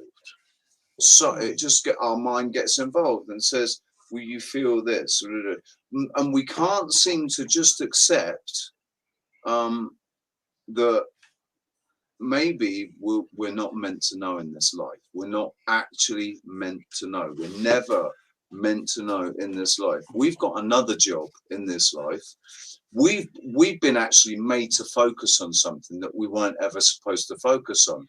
What we were supposed to focus on was our connection to each other, our connection to the earth, our own roles within this earth. The creation. Which is all about creation and about care, nurturing, caring for the rest of creation, creating more within creation. We've been given the power of creation. And you could say, just on a purely three-dimensional physical level, you can sit there, you can think of something, you can draw it out, and you can give that to somebody that can then turn that into a physical thing. And so you can create. And there's an argument as to whether those thoughts are ever original. Has anybody ever had an original thought? That's a really interesting debate. Because if our minds are receivers and we're capable of receiving other people's thoughts, and I think that we all receive other people's thoughts and we just don't realize it. We really don't realize it. We all have a telepathic ability that we've been completely blinded to. And it's been sort of numbed. It's been numbed in us a little bit. I want to relate to what you said in a different aspect. I think that quite recently, okay, I think that let's say the last 2 years have been showing us great lessons, okay, with all the crap that we've been suffering from this COVID thing. I think that the good outcome of it, okay, is that everybody can see now who's on the good side and who's on the bad side. Oh, it's shown everybody for who they are, hasn't it? Yeah, it really has shown people for who they are. And the thing is that this narrative, okay, of the good and the bad, God and the devil, whatever you want to call it, okay, it's a narrative that's been played throughout your life everywhere you go, okay? All the Hollywood movies you see, all the books you read, it's always good versus evil. Now, the thing is that nowadays you can clearly see. So people are telling me, how do you know that God exists and you're on His side, okay? And I'm telling them, let's see for a second, okay? Those guys were like on the other side. I don't know if you're there with God or not. Yeah, those guys on the other side. How did they treat the human beings in the last 2 years? Okay, they told them to get it. They see them as a sack of variants and We're like viruses, and we're like they, dangerous livestock. We're yeah, potentially dangerous livestock. yes, exactly. They put us in their house, put masks on our face, dozens shots for whoever willing, whatever, and like and this is not how you treat a human being. This is how you No. treat a dog, okay? Usually, or someone who's like wild or potentially a hazard to the environment, whatever. And you see how God treated the person, okay, the human being, the first one, okay, and he made him different from all the animals by giving him the gift of creation, okay, and then you see that God is being involved with everything that has to do with creating more, okay, with adding things to our world, while the other people, okay, who are like on the other side, they are being involved only in destruction, in making people afraid, in No, there's. I mean, just it's destroying arguable. things. So Yeah, it's but why are they're destroying things to increase things for themselves?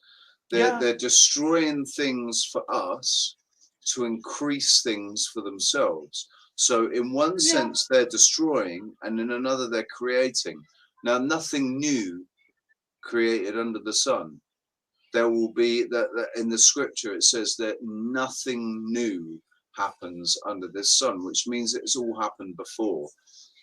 I forget who it is that says it's from um, it's from I think it's from the scroll of Eicha, which is like a very depressive. yeah, It's like a scroll that describes what happens before the days of the destruction of the second temple by the Romans, and yeah, and they're saying that there's nothing new under the sun. But I do think that if there is a thing which is new under the sun, this is the thing that which is dependent on us, okay? Whether or not right. we're doing it, okay? Whether See, or I not, think, dude, I think that whilst what's happening now isn't new, it's happened before. I think the way that it's happening now is new. Because we all have free will, and the thing that's different about this generation is that we seem to have woken up and connected in a big way, and I think it's a bigger achievement for our generation to have done it because of the levels of programming and the depth of programming. Like our parents were completely indoctrinated, their parents probably they were completely indoctrinated, but they were closer to the original true information. Like there'd be things that your great grandmother would tell you about the, you know, what life was like, that wouldn't. I know that your great grandmother had an experience in the Holocaust, but before the Holocaust, does she remember before? How old was she in the Holocaust, and does she remember before the Holocaust? What? Well, we can't talk to her about that now. You know? no, she's deceased actually. But the thing is Yeah. that the fun thing is that once she got Alzheimer's disease, the last 10 years of her life, and That's once she like had my nan as well. At that time.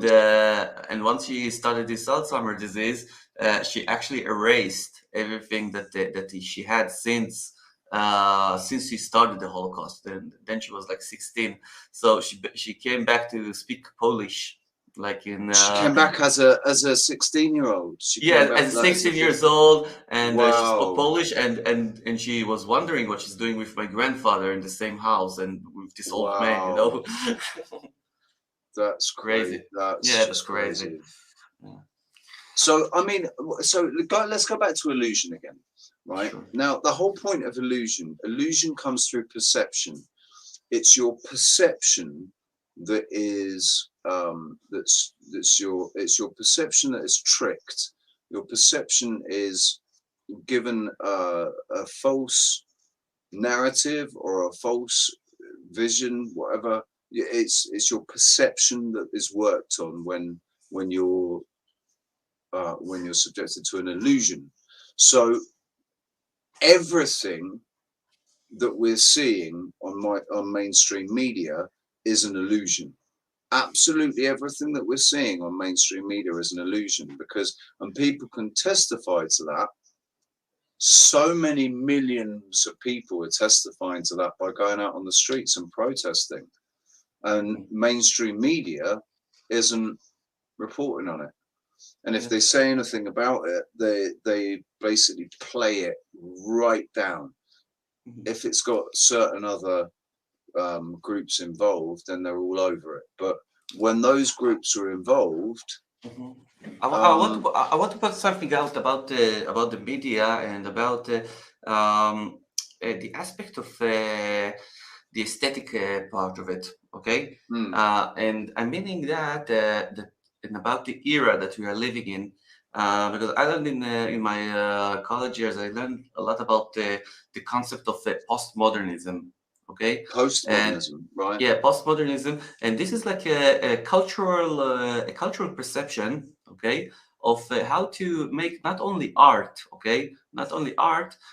it kind of like revolves to another fields of life, which are it's very critical because nowadays we are getting all the bad side of postmodernism.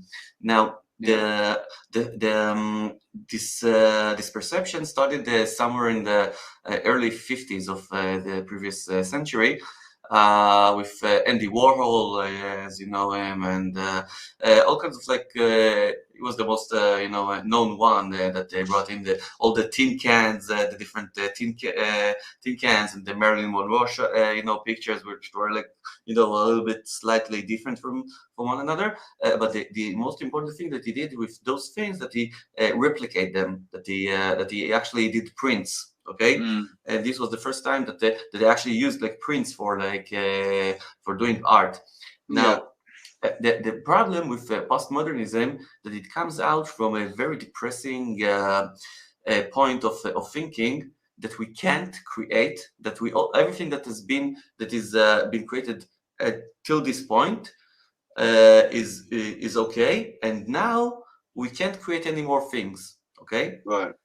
And it means that we lost all our creativity to create something new. So in order to create the aesthetic things, what we need to do is just to combine between all the present things, just to take something from over here, something from over there, mix it together, blah, blah, blah, blah, and then something will aesthetically nicely will happen, which is something like, it's like the popular music, for instance, okay, that you kind of like put different genres into the the thing is, there is truth to it. There is truth in that.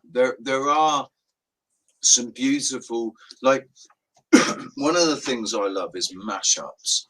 When they take one piece of music and they mash it up with a different song, and so you have two songs playing at exactly the same time that are in the same key and the same tempo, but they're two songs blended together. Yeah, I know that. I love mashups. I know, it's nice because in itself it creates something new. It creates something new, but you shouldn't like do that with things.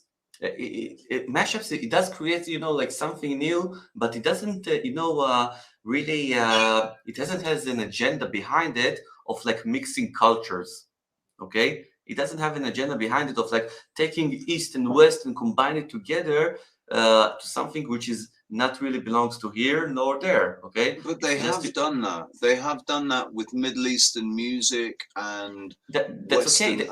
and dance music. They're doing that just for the aesthetic of things. Okay, not to implement some kind of like an agenda of like that actually those words can combine. Okay, no, because their agenda is not about combining things. It's about dividing everything and splitting it up. Dividing, but to confuse us with this mixture, okay? Yeah. And not only like with music, you can see that this whole mixtures goes to other fields of life, okay? if you want to put in to talk about gender right now. So you can see how much genderism is being mixed right now. And Yeah. if you want to take it to, for instance, for architecture, okay, in, for instance, the mall, okay, the mall is a postmodern structure. Why? Because it kind of like The shopping mall. yeah, the shopping mall. you're Yeah, saying. it's kind of like a structure that puts inside it all kinds of like different stores which are not related to one another. Okay, And they're all material based.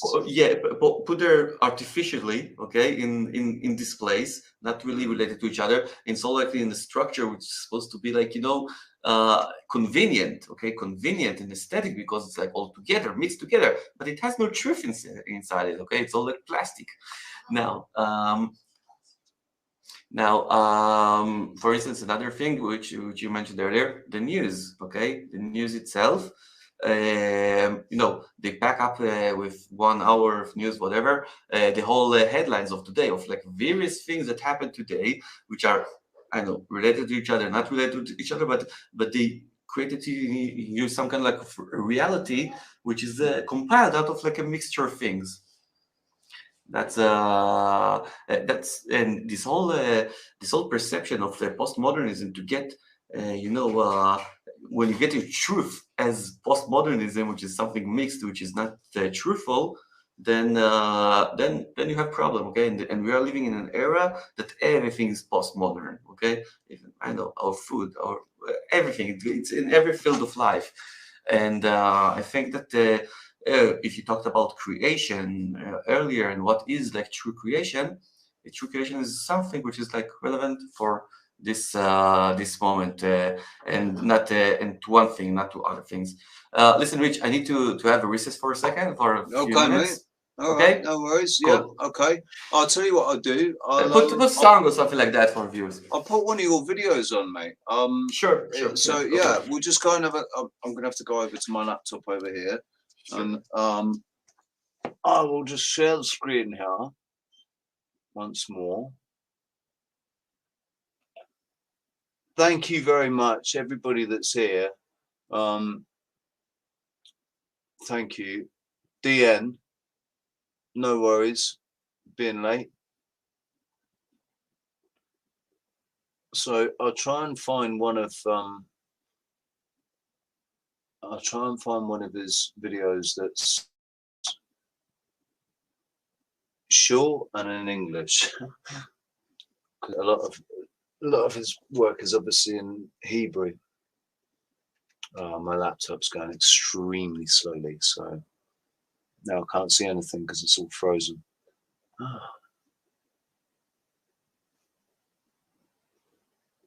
Page unresponsive. You can wait for it to become responsive or exit the page.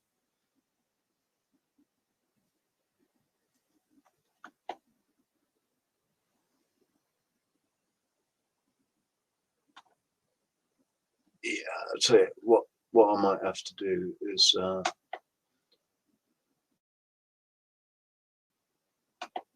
stop sharing. Don't even know if people can hear me right now. My laptop's just too slow. It can't take it. So there you go. That's my ass. Sorry about that, guys. Here we go. He's back again.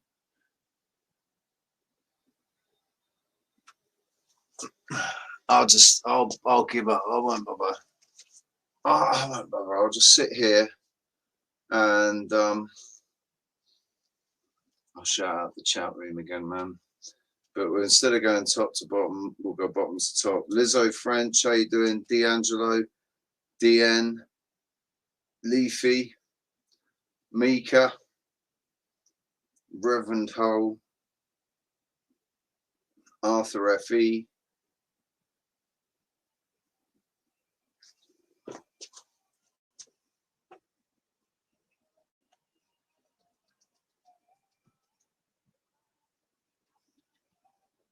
Hang on.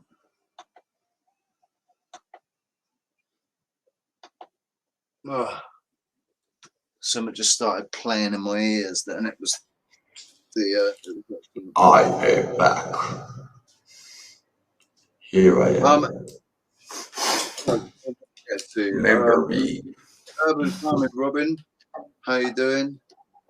I'll tell you what we need to do, dude, is actually look at some of the things people are saying in the chat room. Oh, See, okay. Nia, buddy, why haven't you got a wrench on my channel? That's wrench? you had a wrench. You had a wrench. Before. What the fuck is a wrench? Wrench, blue. You know, so you're blue, basically. Three fingers, yeah. I think I gave 3 fingers a wrench. I don't get it. Sorry. Oh, he's gone. Anyway, so yeah, 3 fingers. How you doing? No, you are. Yeah, I did give you a wrench.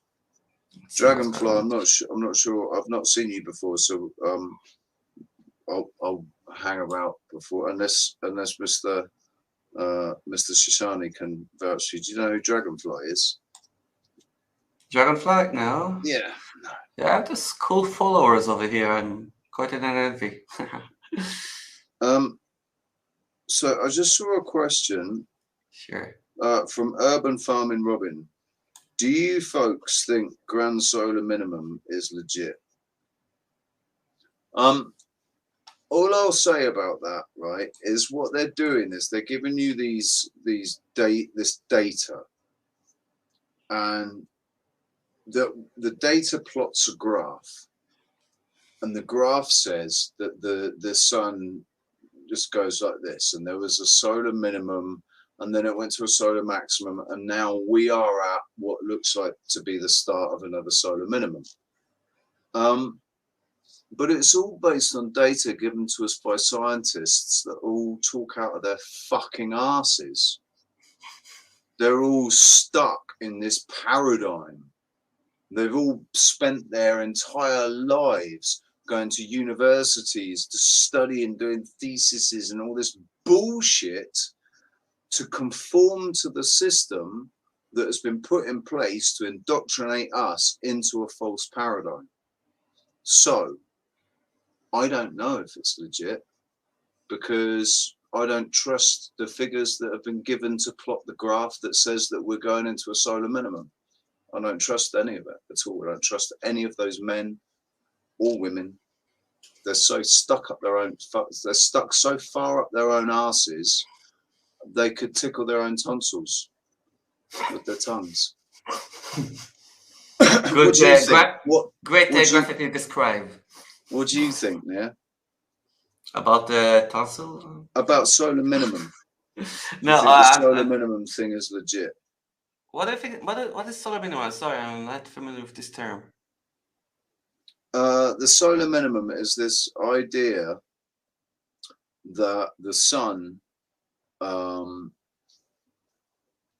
the power of the sun, like the energy that the sun is giving off, yeah, goes through these pulses where it's giving off a lot of heat and radiation and vitamin D and everything. Mostly heat. It's giving off a lot of heat, and then that fades away and it goes to a cooler period where it's not giving off as much heat as it did before, and then it grows again and so it's like the sun. They've given this idea that the sun is pulsing, the energy coming off of the sun is pulsing, and it does affect us in some way. Okay, I think that all the objects, that are in the sky, all the things that we're seeing, including the sun and the moon and the stars, are like they're connected to us. They're connected to us in this way that, for instance, their position in the sky, is even affecting us. For instance, like in the morning time, when you see the sun really down low. So it does affect you sometimes. You say to yourself, it's morning time. You're feeling different than it's like up there in the middle of the day, which is in the middle of the sky. So you feel different. Now, the same goes for the stars as well. And that goes for astrology. For years, I was lecturing about astrology and thought that they were talking about the stars which are like far, far away, and somehow their rays and their angles are some kind of like affecting little me over here on this ball Earth, on this little ball Earth, which is a ridiculous thought. Okay, it doesn't technically add up. Now, what does that add up? Okay, is that the stars are really close by, in the firmament, over the firmament, whatever, okay? And they are also like affecting us because they are actually shaped, okay? The formation of the stars actually shaped like all kinds of like objects that we have over here on the Earth itself, okay? Like You mean if you were to join the dots? Yeah. I'm talking about the science, thing. about astrology, okay? Right. So the same way that the sun and the moon do affect us, also like the stars and their formation affects us. Now, whenever that we are putting inputs into this thing and it takes out outputs, okay, you can describe this whole thing as a machine, okay, as something which actually moves and it does some kind of like an action, some kind of like thing that actually moves together, like like an old music box or something like that. Yeah. And I think that this is a good way to describe it about the pulses of the sun, whatever they they've been managed to prove, okay, with their, I don't know, sensors or whatever, is also highly doubtful, okay, because as we said before, don't listen to what everybody telling you, okay, especially not scientists. They're not really reliable. No, trust your So senses.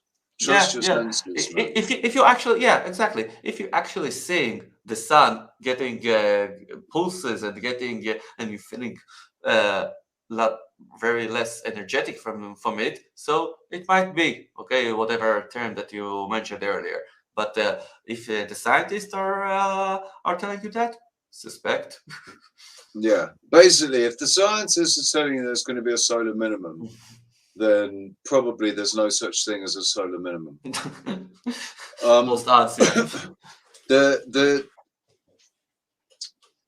I think the thing, this is something that I've said before. I think at the end of the day, like I've said, that what they do, what the most important thing is our focus, our attention, basically, and then our perception of what we are focused on. So they've made us focus on things that actually bear no relevance. No, they have no meaning or anything to do with what happens to you in your day-to-day life. Does knowing the distance from here to the sun, do you need to know how the distance from here to the sun to be able to go to work and earn money to buy food and feed your family? No. Do you need to know how big the world is? No. Do you need to know where the edge is? No. Do you need to know that we live on a globe? No. Has it helped you in any way whatsoever in your day-to-day life to know that we live on a globe that spins at 1,000 miles an hour, and which in turn is traveling at 246,000 miles an hour, which is in a galaxy that's traveling 1.3 miles an hour? That's, does any of that information actually have any impact on your day-to-day life and how you treat people? Listen, until 2 years ago, okay, it didn't matter, okay, until 2 years ago. But since we're having this biggest thing going down, okay. Now let's rephrase that. To the general public, to the masses, to the people that are waking up now, and to the people that haven't woken up yet. Until 2 years ago, it didn't matter. There's so many people that have woken up in the last 2 years, but I've been on this train for 8 years. I've been awake since 2013. So And the thing is that you realize that I realized once this whole COVID thing started is that it's the exact same thing as the globe lie. Okay, it's the exact same. It's the exact same thing because you're just trying to tell you. Okay, no, the reality that you are like that you are getting from your senses is not correct. Okay, the reason that you are not seeing a virus is not because there is no virus, is because it's too small, and our job is to tell you that that there is a virus and you can't see it. Okay, well, and the same thing goes to the globe. Oh, you can see there's a globe. Don't worry, we will tell you there is a globe. Yeah, because it matters. Well, why does it matter? Well, because obviously we're sending rockets to it. But so until 2 years ago, it didn't matter. It didn't really matter if they over tax money, taxes money, they kind of like sending rockets to space. It didn't really matter. But nowadays, after these 2 years, that this thing gets into your body, into your soul, and whatever, and this medical thing, and they got into these people with their They've turned everyone who isn't anybody that's getting their information from mainstream media and from politicians and scientists through mainstream media, and that's the information that they're basing their reality on. And more than that, the thing is that they prevented you the actual thought that that God created you with a great immune system, okay, that you shouldn't be scared from all kinds of like invisible viruses, and they made people believe that that your human body isn't functioning well against this whatever they invented. So it's this is the tragic thing about it. That dude, what is blowing my mind is there are people saying that the human immune system is a myth. I don't know. It all like depends on how do you think that that actual disease, okay, are happening. Because if you will, you can go with the scientific method and say that they're like viruses that gets into your body and whatever. But I do think, yeah, that personally, that most of the diseases doesn't come from like real objects. Those are things that you're causing your body. Okay, they're like nasty things going on in the air, which are not like viruses. There are all kinds of like feelings, bad feelings. Oh, and bad feelings. Yeah. So that you're talking more about frequency and energy. Yeah. And all kinds of like trying attempts to control, okay, on your body and your soul. Those attempts are like they're sticking in you, okay. And if you want to call it an aura or something like that, you have something that kind of like protects you, okay, from energetically from your body, okay, that surrounds your body, and this conscious awareness. Yeah, whatever. And this kind of like those bad feelings and those control attempts are like sticking on this aura thing, okay. It's like dirt, okay. It sticks, and if you can't wipe it, if you're not wiping it properly, that is just penetrates into your body. And then when it penetrates into your into this eggshell or into your body, then it becomes like a physical symptom, okay. And it all, I think that the source for most of the diseases that we know are not and it's not a physical thing, okay. It's an emotional thing. It's an emotional thing that we are undefended against him, and then it turns into a physical thing. This is I think that could be the case, definitely, with some things. I think with things like let's say respiratory illness. If they tell you it's because of this little invisible microscopic thing that's got into your lungs, into your system, and it's multiplying and your body's fighting it off, and that's why you're getting all this mucus and phlegm, if that's what you're thinking when you start to have these symptoms, and you're thinking, oh, I've got a Miley Cyrus now, and I'm going to be sick for 3 or 4 days, then your body is going to basically, because what we're saying is perception is the key to reality. Perception is what actually defines reality for you. So if you're perceiving that you have this thing inside you, then maybe you're creating this thing inside you. And then you get sick as a result of that, because of your focus on it, you know. I will tell you my own example. Okay, I've been Crohn disease. Okay, I have a Crohn disease for the last 20 years, and this disease is quite a puzzle for doctors. They never know where this what is causing this disease. This is right. Do you know what that means? Do you know what that means to me? They know exactly what it is, but they haven't worked out a way that they can sell it to you yet. Yeah, pretty much. Yeah, I can figure that out. And the thing is that they always say that it's a psychological disease. Okay, that been caused psychosomatic, right. Psychological, whatever, and it causes because of some kind of like situation that you got, whatever. And they're actually correct about it. Okay. They're actually correct about it, and I'm still listening.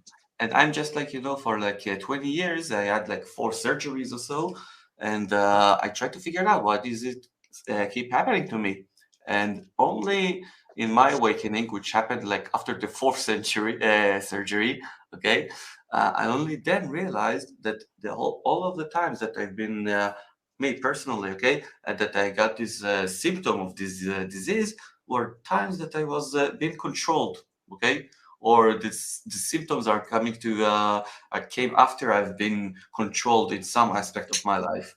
And so could we say